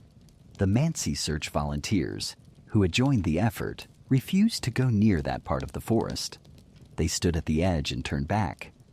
One of them reportedly muttered, "This place has already chosen." Now, that could be legend, could be retroactive drama. But in stories like this, those quiet refusals say more than screams ever could. Let's take a little detour, something weird, but documented. In 1973, over a decade later, a Soviet geologist named Vladimir Ashkenazy returned to the area on a separate research trip. He reported hearing a low hum at night near the base of the pass. It wasn't wind, it wasn't animals, just a soft, vibrating tone. He said it made his teeth ache. His dog wouldn't go near the campsite. He left the next morning without explanation. He later wrote in his private notes, "There is something not right about this place. It listens. It waits." And maybe he was just spooked. Or maybe, like the Mansi always believed, the mountain doesn't forget. Now let's get even stranger. There's a local legend, half folklore, half whispered joke, about the Otterton spirit. Not a ghost, but a presence that appears only when too many outsiders come near. It isn't seen, it's felt. It starts with a pressure in the chest, a sense that someone is standing behind you. Breathing. Then the wind changes, the air gets too still, and people start to make mistakes. The DYATLOV group made only one real mistake. They pitched camp on the slope instead of in the woods. It was a small decision, a practical one. But in folklore, that's always how it starts. Maybe the past doesn't kill. Maybe it just invites you to do it to yourself. The Mansi say nothing outright. They're not trying to scare tourists. They live in harsh land and don't waste breath on superstition. But they avoid the mountain of the dead. And that avoidance, that unspoken, unbroken habit, that speaks louder than any official report. Even modern hikers, many retracing the DYATLOV route out of curiosity, report unease near the tent site. A hum? A strange quiet? Like everything's holding its breath. Could it be altitude sickness? Cold anxiety? Sure, but it doesn't happen on other slopes. Only this one. And here's a soft, strange fact in 2008. A small memorial plaque was placed at the site. Nothing grand, just names and the dates, and a small cross. Within a year, the plaque cracked down the middle. Unexplained. No signs of impact. No deep freeze beyond normal. Maybe it was just a stone flaw. Or maybe the mountain didn't want a gravestone. Maybe it already had 9. This isn't to say the Mansi were right, or that legends walk on snow. But it is to say sometimes stories remember things better than documents. The files say the hikers died of cold. The autopsies say trauma. The legends say the past chooses. And if you ever go there, really go there, you may understand what they mean. It's not that you see something, it's that something sees you, and it doesn't blink. Break time, she twos. Let's talk avalanches, because every time someone says DYATLOV, someone else says it was an avalanche. Stop being dramatic. And sure, on paper it makes sense. Snow, slope, sudden fear, tent cut open, group flees. Some die from exposure, others from impact. Snow is heavy. Physics is mean, but the moment you zoom in, even just a little, the avalanche theory starts to crumble like poorly packed snow. Here's the basic version. A slab of snow detached above the tent. It slid downward silently, putting pressure on the tent roof, collapsing it partially. The hikers thought they were about to be buried. They panicked. They cut the tent and ran. Some succumbed to cold. Others fell into a ravine. End of story. Sounds clean, right? Now let's throw some facts at it. Fact 1. The tent was still standing. Not flattened, not shredded. When rescuers found it weeks later, it was partially upright, still anchored by ski poles. Not dislodged, not pushed downhill, just slightly collapsed from the top.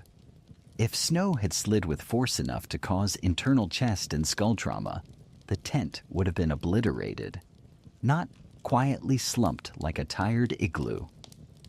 Also, gear inside was in place. Coats folded, flashlights set, boots lined up. If an avalanche hit, it was the most courteous organized avalanche in Soviet history. Fact 2. The slope was too shallow. Avalanches, especially slab types, require a certain minimum angle, typically 30 to 45 degrees, to trigger. The slope where the tent was pitched, estimated at 16 to 22 degrees. A little steep, but not steep enough. It's like expecting a landslide on a wheelchair ramp.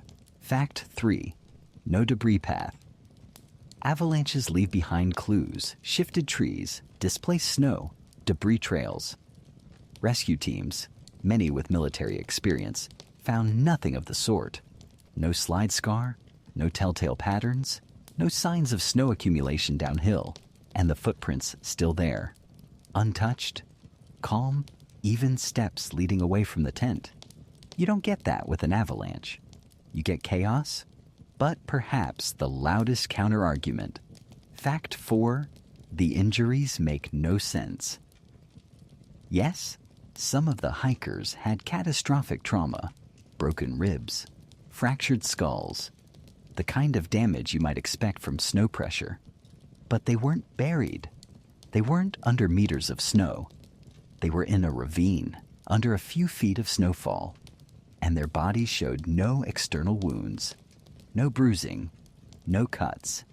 Even more baffling, others died without a scratch on them, just exposure. And some made it far enough to build shelter before dying. If they were hit by snow, why weren't they all found together in the same trauma zone? Historians still argue whether a delayed slab avalanche where a snowpack takes hours to slide, could explain this. Some physicists simulated the force on cadavers to match rib fractures. But here's the problem. The simulation only works if you ignore everything else. It can't explain the tense condition, the footprints, the path of retreat, the missing tongue, the radiation, the fire, the den, the separated groups. It's a solution that fits the cause, but not the scene. In 2020, a paper in Nature magazine revived this theory with fancy graphics and Frozen-inspired snow modeling. Yes, really. Claiming Disney's animation tech helped them understand slab movement. That's science, but it's also a stretch. Even the lead scientist behind the paper said it explains the injuries, not necessarily the whole incident, which is basically saying we fixed the broken window, but the house is still on fire. Now let's get weird for a moment. What if there was snow movement, just not the natural kind? What if a shock wave from a weapon test perhaps dislodged surface snow just enough to simulate avalanche damage? That might explain why some hikers were injured so violently while others weren't. Maybe they were near the epicenter. Maybe they were hit with pressure, not mass.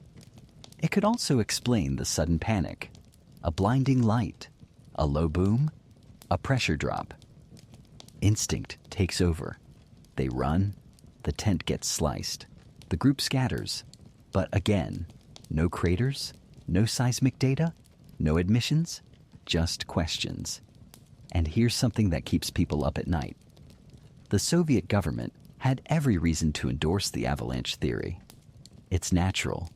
It's clean. It doesn't involve weapons or radiation or lights in the sky, and they didn't choose it. They said an unknown compelling force.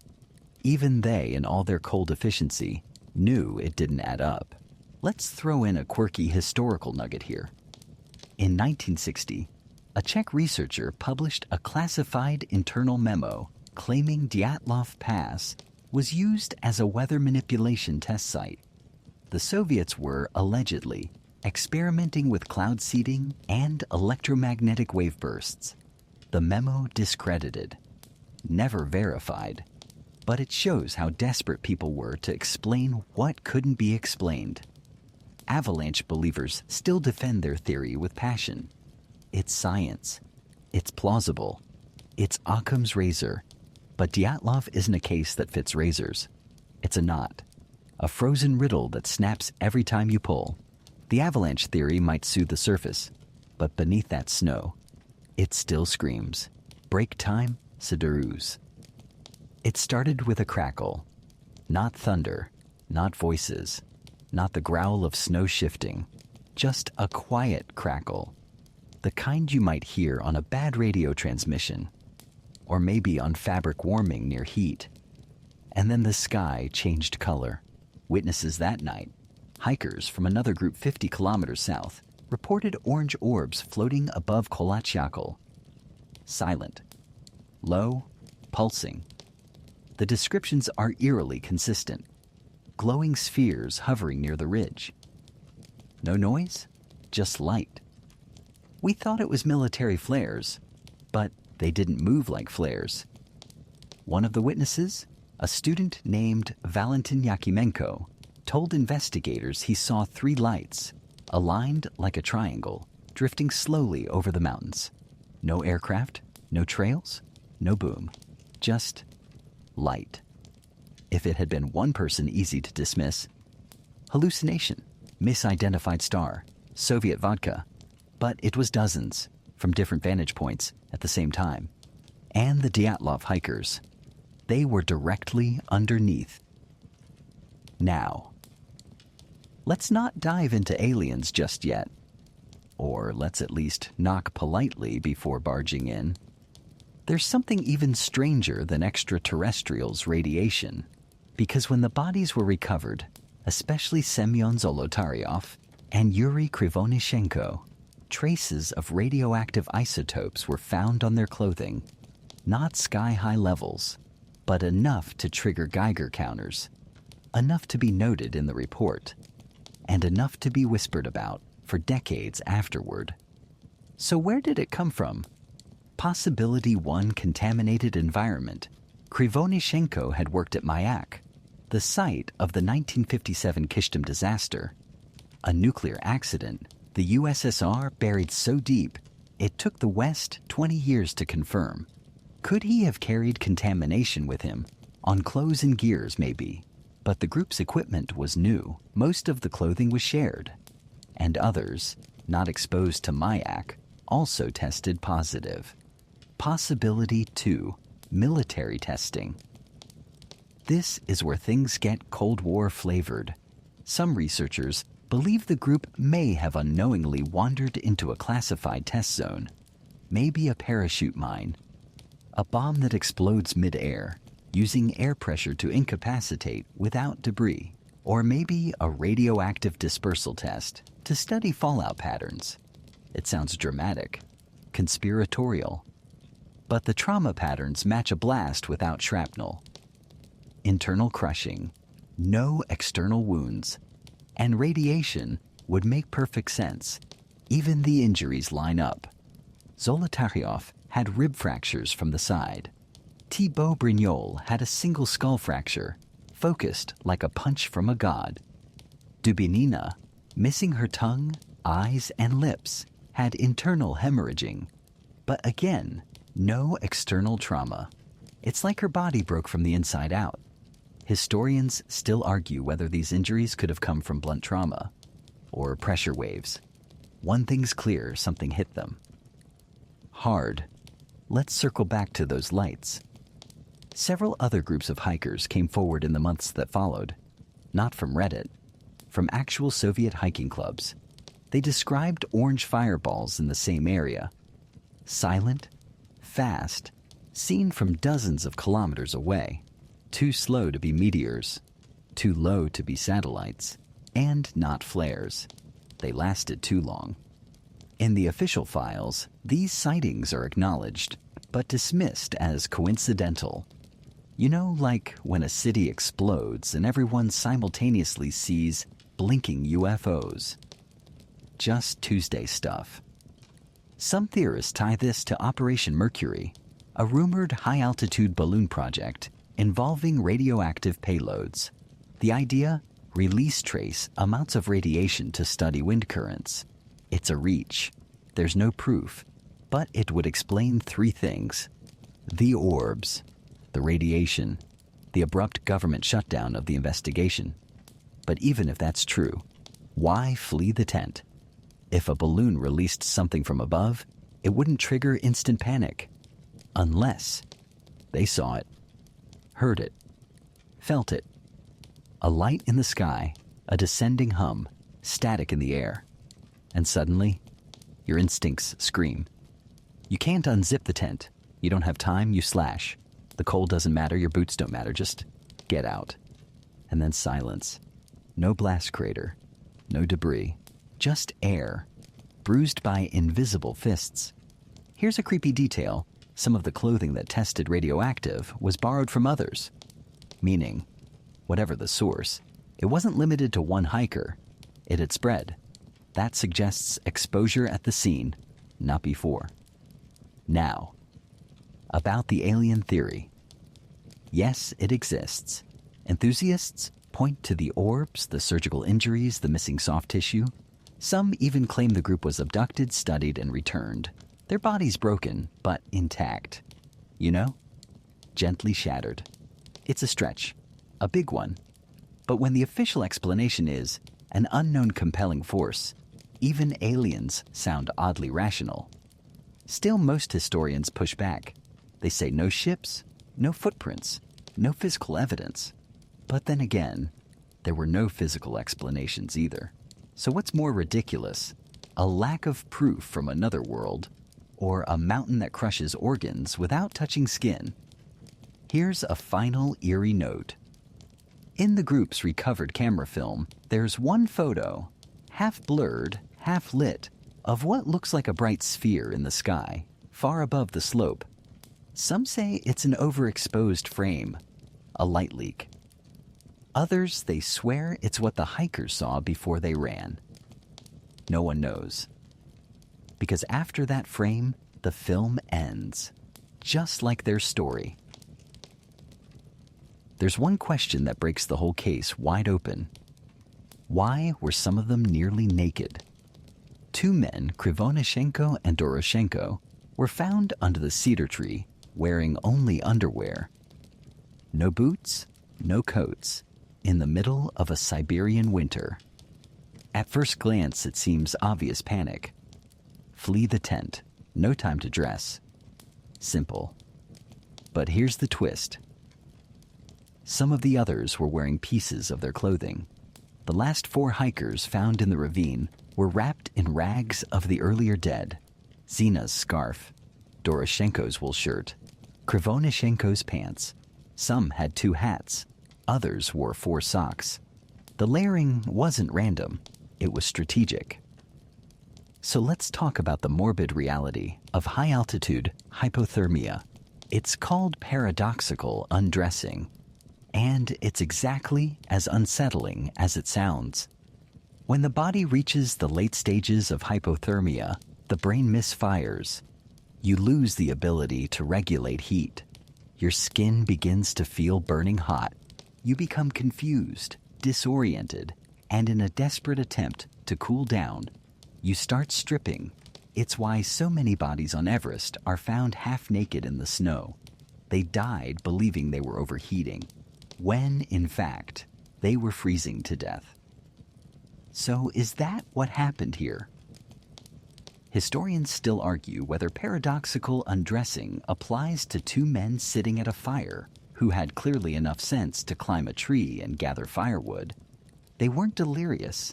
They were surviving. Even more confusing burn marks were found on their legs and hands. And the cedar tree nearby had broken branches nearly 5 meters high. Someone had climbed it, desperately. Maybe to spot the tent. Maybe to escape something. Maybe both. Now let's factor in this chilling contradiction. Some of the clothing they were found with was ripped off with force. Torn seams, pulled sleeves, buttons missing.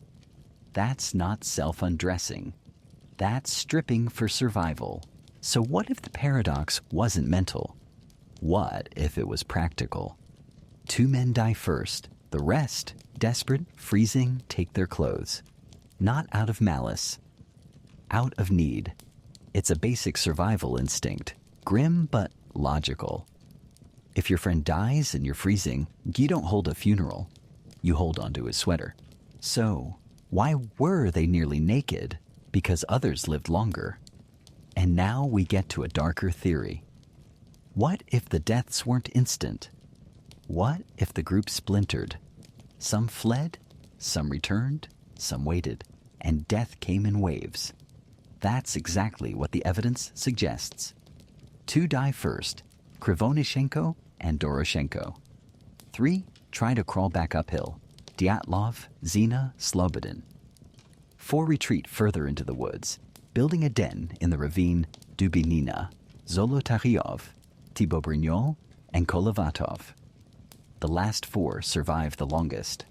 Long enough to remove clothes. Long enough to plan. Long enough to try. And then they die too. Violently, inexplicably, in the dark. Let's revisit the strange injuries in light of this theory. Lyudmila Dubinina's body was found with broken ribs and a missing tongue. Some say it was removed by scavengers.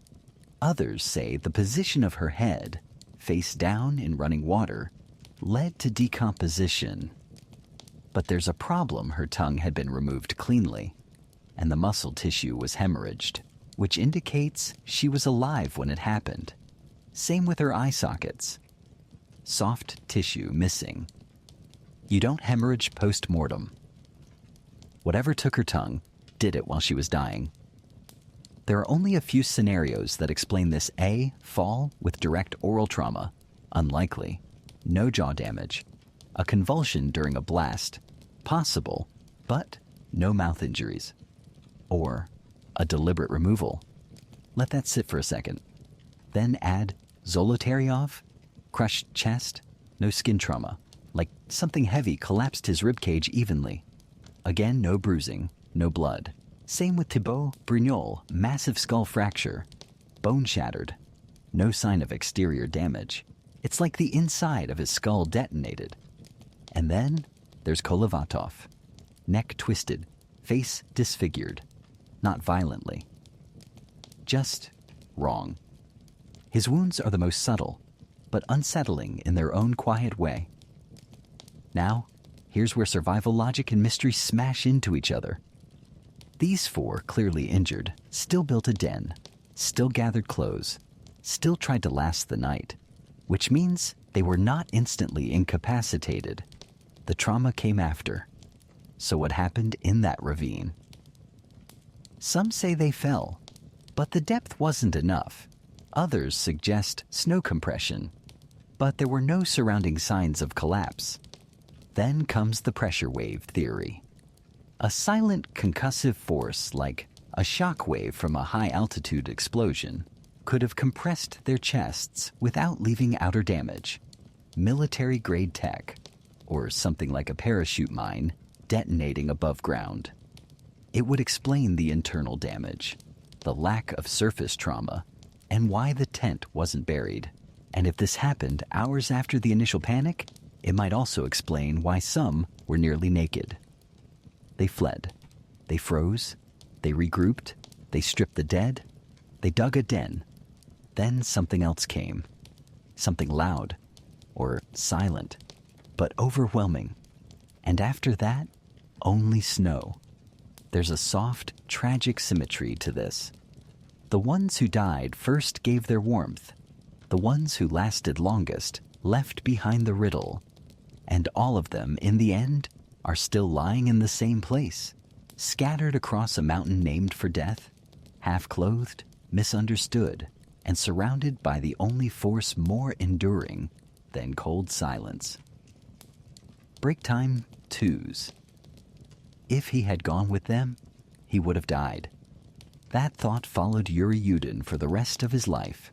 It trailed behind him like a quiet second shadow, never loud, never gone, just always there, sitting in the silence between questions. He was the 10th hiker, the lucky one, or maybe the cursed one, because on January 28, 1959, he turned back. Bad sciatica, bad knee. The pain had crept up too early in the journey. He knew he wouldn't make it through the pass, so he shook DYATLOV's hand, hugged Zina, joked about canned meat, and walked back through the snow. The others disappeared into the woods, into the white, and never came out. At first, he thought little of the delay. The team was behind schedule. That was normal. These treks weren't made for punctuality. He waited, then waited some more. Then came the telegram that never arrived, then the phone calls, then the silence, and finally, the search. Yudin joined it immediately. Despite his health, he pushed through the snow with the others, helped identify gear, photographs, remains. The first time he saw the recovered tent, he said, "I knew right then, something was wrong, very wrong." He couldn't stop looking at the slashes, at the boots left behind, the cold food, the undisturbed equipment, and then came the bodies. He identified Krivonishenko's knife, Zina's jacket, DYATLOV's homemade flashlight. All carefully placed, all deliberately abandoned. They didn't leave in panic, he said once. They left for something, or someone. Yudin never bought the avalanche theory, not once. He said the group knew what an avalanche looked like. DYATLOV wouldn't have camped on an unstable slope, and if he had, he wouldn't have cut his own tent before running barefoot into a blizzard. I knew Igor. He was methodical, calm. He would have died fixing the zipper before slashing that canvas. Over the decades, Yudin collected fragments, letters, photos, maps. He spoke at conferences, filed requests, pleaded for the case to be reopened. In his small apartment, he kept a wooden box. Inside a piece of the tent, a pair of Dyatlov's mittens, and his own compass. He called it his Museum of Ghosts. But what haunted him most wasn't what he saw. It was what he didn't. What would have happened if he had stayed? Would he have changed the outcome? Could one more person have turned the tide, built a better fire, made a better decision? Would he have died too? It was fate, he said, but also, maybe it wasn't. Let's pause for a quirky fact about Yudin. He was studying economics, not engineering like the others, but he loved hiking. He joined Dyatlov's team as the odd man, less technical, but strong and stubborn. The group had adopted him like a mascot. Xena once joked in her diary that Yura packs like a capitalist. Everything doubled. He was the quiet one, the thinker, and in the end, the only witness left. But witness to what? In the final years of his life, Yudin grew more vocal, less cautious. He gave interviews, spoke openly about his suspicions that the group had seen something they weren't supposed to. That military involvement explained the injuries, that the Soviet investigation was a cover-up, not a probe. He said, "They told us it was cold and bad luck, but I think it was something else, something we still can't name." When asked what he believed most, he said, "I believe they were frightened, and not by snow, or wolves, or wind, but by something unnatural." Yudin died in 2013 at the age of 75, a quiet funeral, a few journalists, a small plaque that read simply, "The 10th Hiker." And in some ways, his death closed a chapter, because he was the last direct connection to the living version of the Nine, the version with voices, with laughter, with warm soup in the tent and songs by the fire.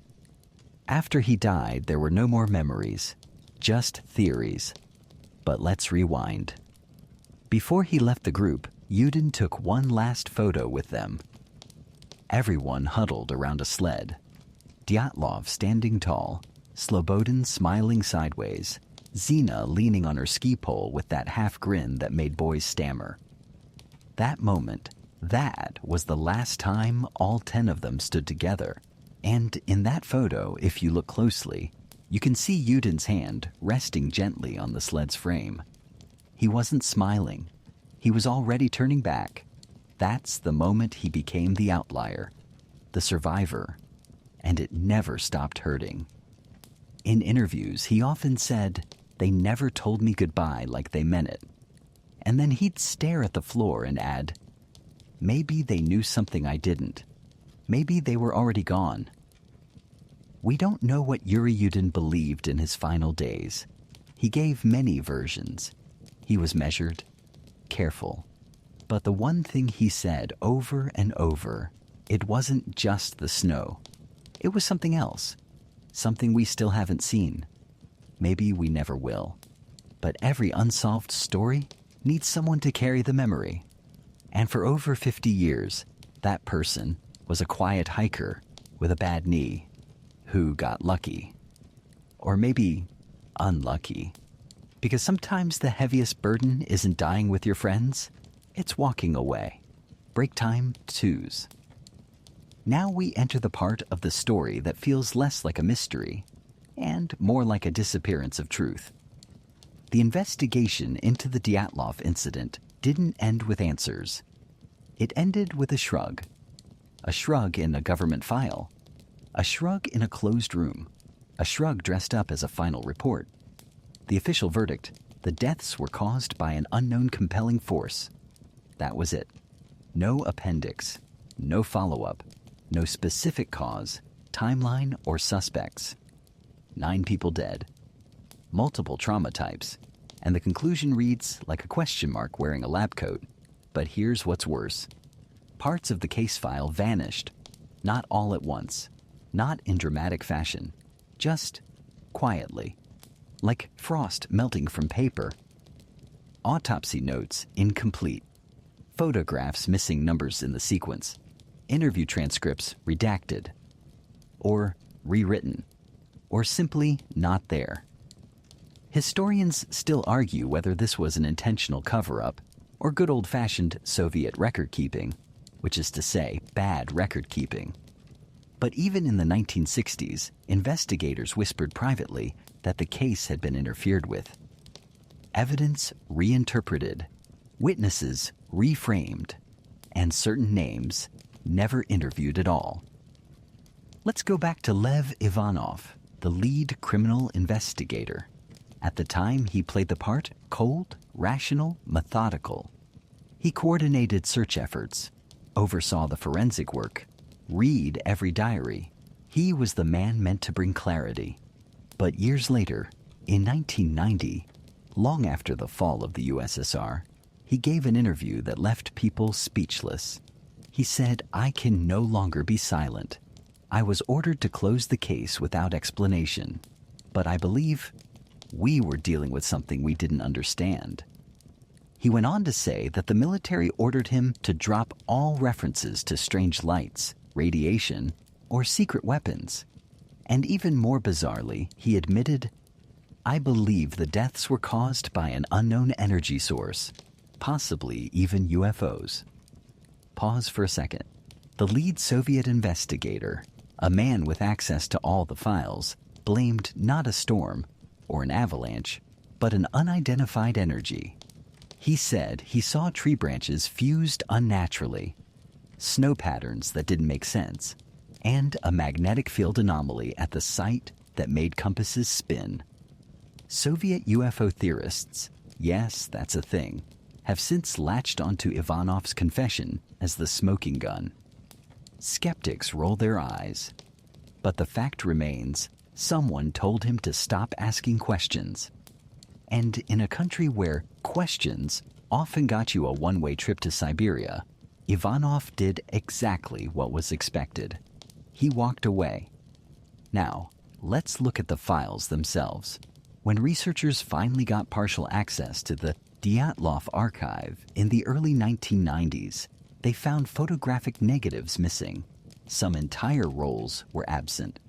Others had frames that were mysteriously blank, radiation reports with altered dates, weather logs edited after the fact, and the biggest red flag, multiple versions of the same interview, typed differently, with different details. Was it sloppy handling or something deliberate? One researcher, Anatoly Gushin, author of The Price of State Secrets, claimed the files were sanitized. "It's not what's in the file that's disturbing," he said. "It's what's missing." Here's an eerie example. The hikers took multiple cameras with them, but only some film was developed, and only some of that film was made public. One camera, found on Zolotaryov, had frames completely destroyed, as if exposed deliberately. Another photo, partially developed, shows a blurred, glowing object above the ridge. Officials dismissed it as overexposure. Maybe it was, but maybe that overexposure was a metaphor for a cover-up. And then there's the tent logs. The DYATLOV team had kept an incredibly detailed record of the trip. Times, routes, jokes, meals. But the final entries are vague, weirdly vague. One describes strange winds that made them feel uneasy. Another references a luminous phenomenon they spotted between the trees. And the very last entry, it just says, "We now know snowmen exist." It was clearly meant as a joke. The group had a running bit about Yetis. It was probably meant to lighten the mood. But when read now, with everything else, it doesn't sound funny anymore. It sounds like a warning dressed in sarcasm. One more thing. After the case was closed in May 1959, the government quietly restricted access to the region. No hiking permits, no civilian travel. It stayed that way for 3 years. No official reason, just a freeze. Not in temperature, in truth.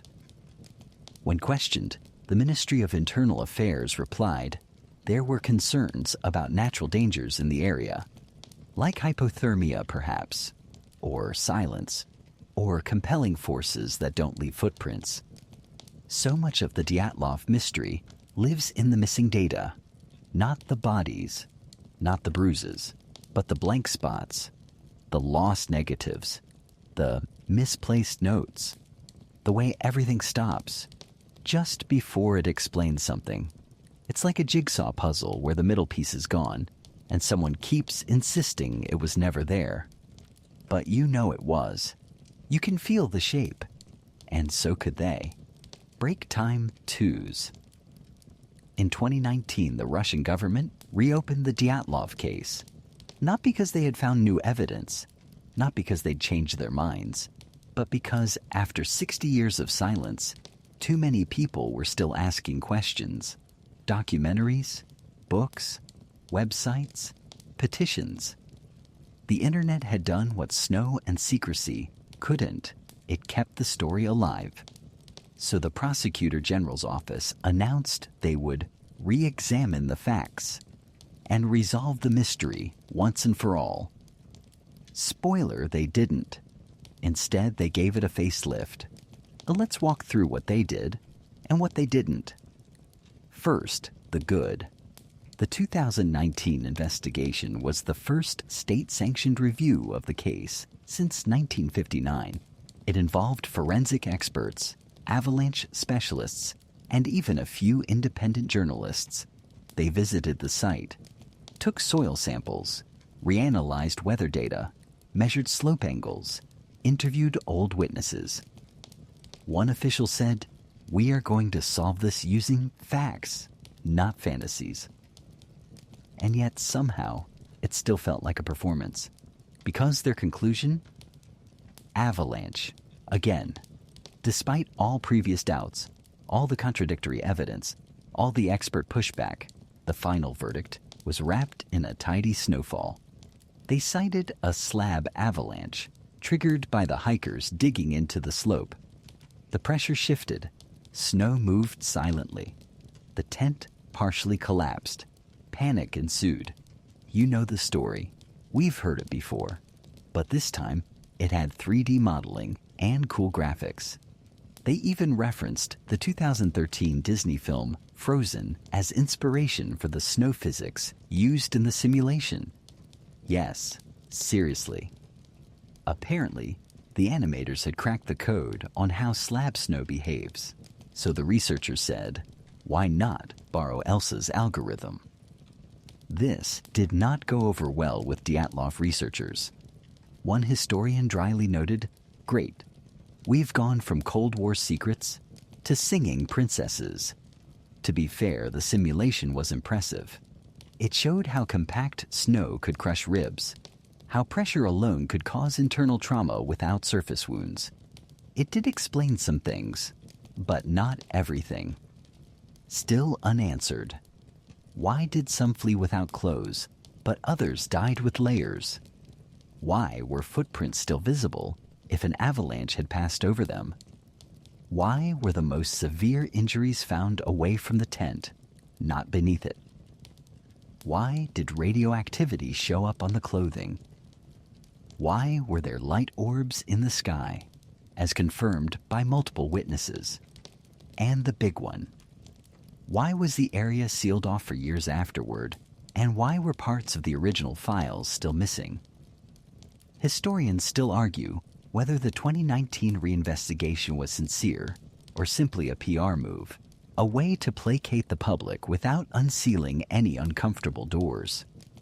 Even Andrei Kuryakov, the lead prosecutor, said in an interview, "We did not find evidence of foul play. We believe it was a tragic accident. We are closing the case." Case closed, again. But the public didn't buy it. To them, it felt like a snow-colored smokescreen.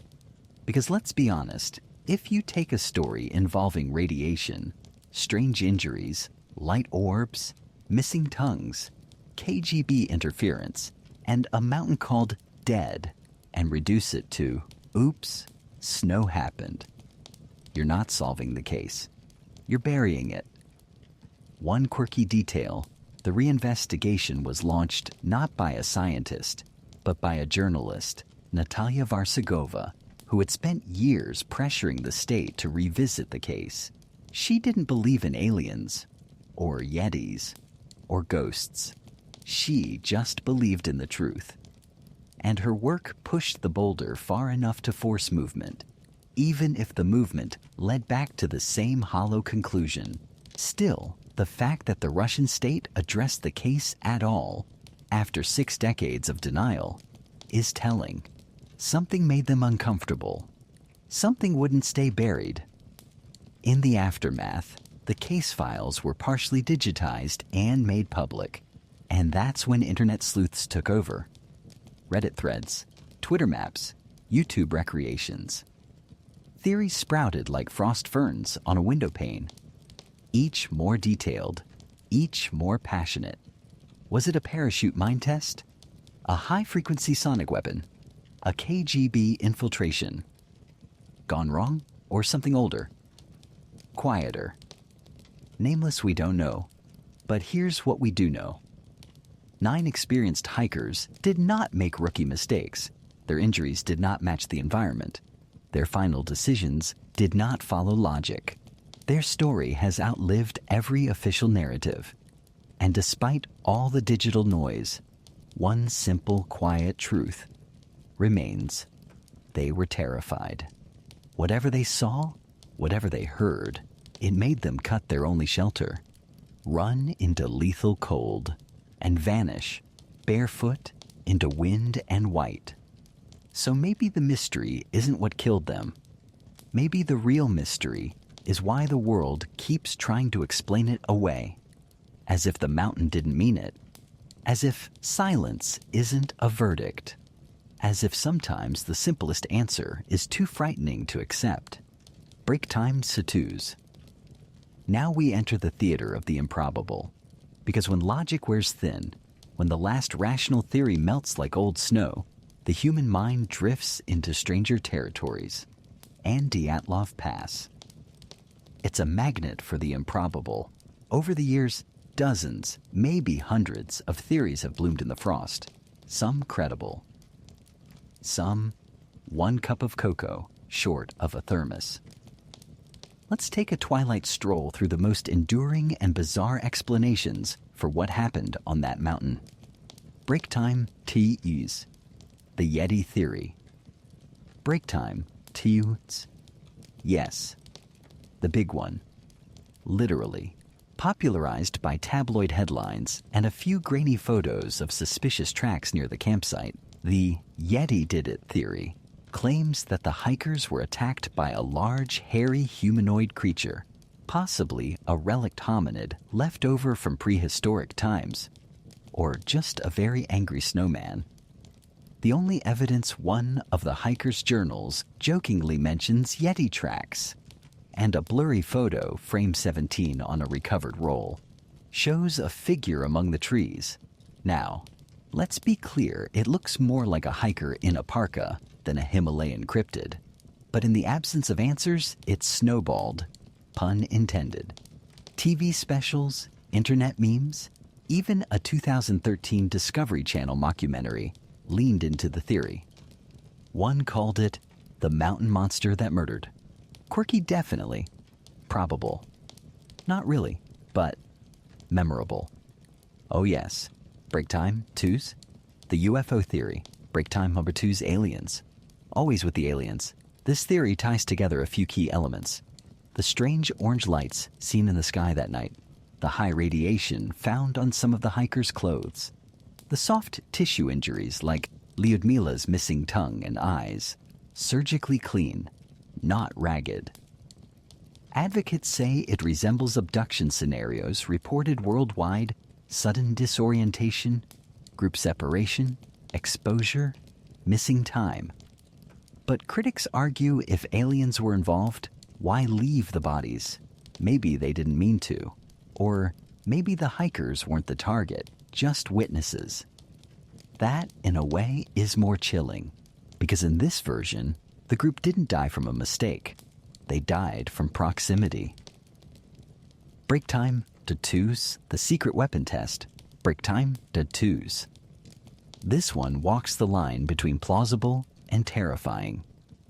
Some believe the hikers stumbled into a classified military experiment. Maybe it was a parachute mine test, a sonic weapon, producing infrasound or pressure, a radioactive payload dispersal to study fallout patterns. All of these would explain the strange lights, the pressure-based injuries, the lack of external trauma, the KGB's immediate presence, and most importantly, the silence that followed. Historians still argue whether Soviet testing ever occurred that far north. No official records exist. But that's kind of the point. Classified means invisible, and invisibility leaves space for stories. One haunting variation that some of the hikers were informants, or even unwitting test subjects, that the group wasn't random, but selected. Semyon Zolotaryov's mysterious background fuels this. He was older than the others, a decorated WU2 veteran, and had strange tattoos no one could interpret. His inclusion in the group was last minute. His records, incomplete. His background fuzzy at best. Was he monitoring the group, protecting them, or delivering them into something larger? We don't know, but it lingers. Indigenous spirits and curses. Now we drift into folklore. The mountain's original name, Kholat Syakhl, means mountain of the dead in the Mansi language.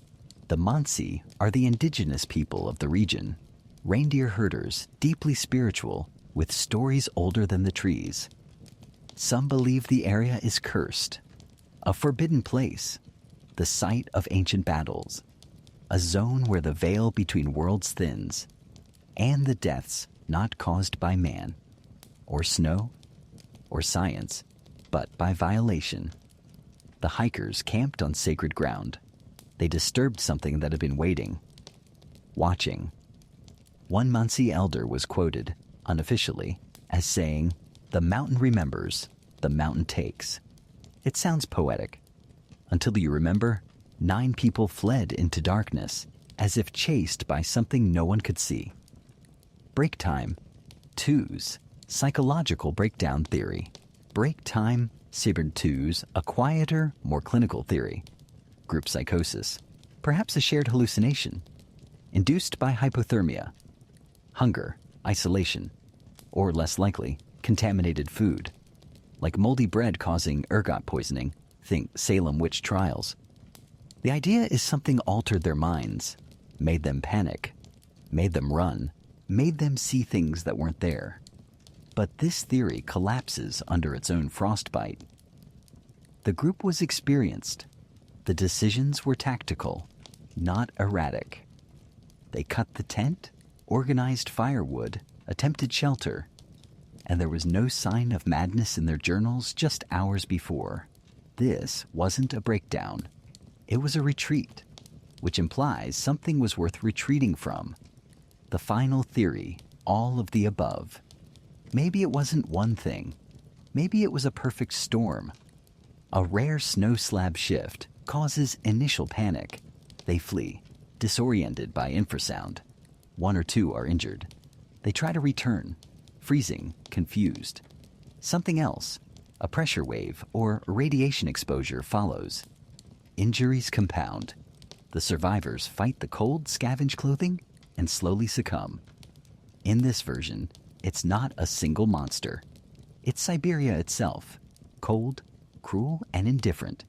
And that's perhaps the most haunting theory of all. Not murder, not aliens, not ancient spirits.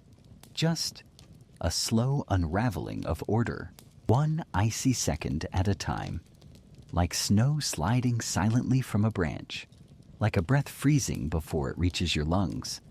Like a tent slashed open from within, flapping in the dark. In the end, the theories say more about us than about what happened.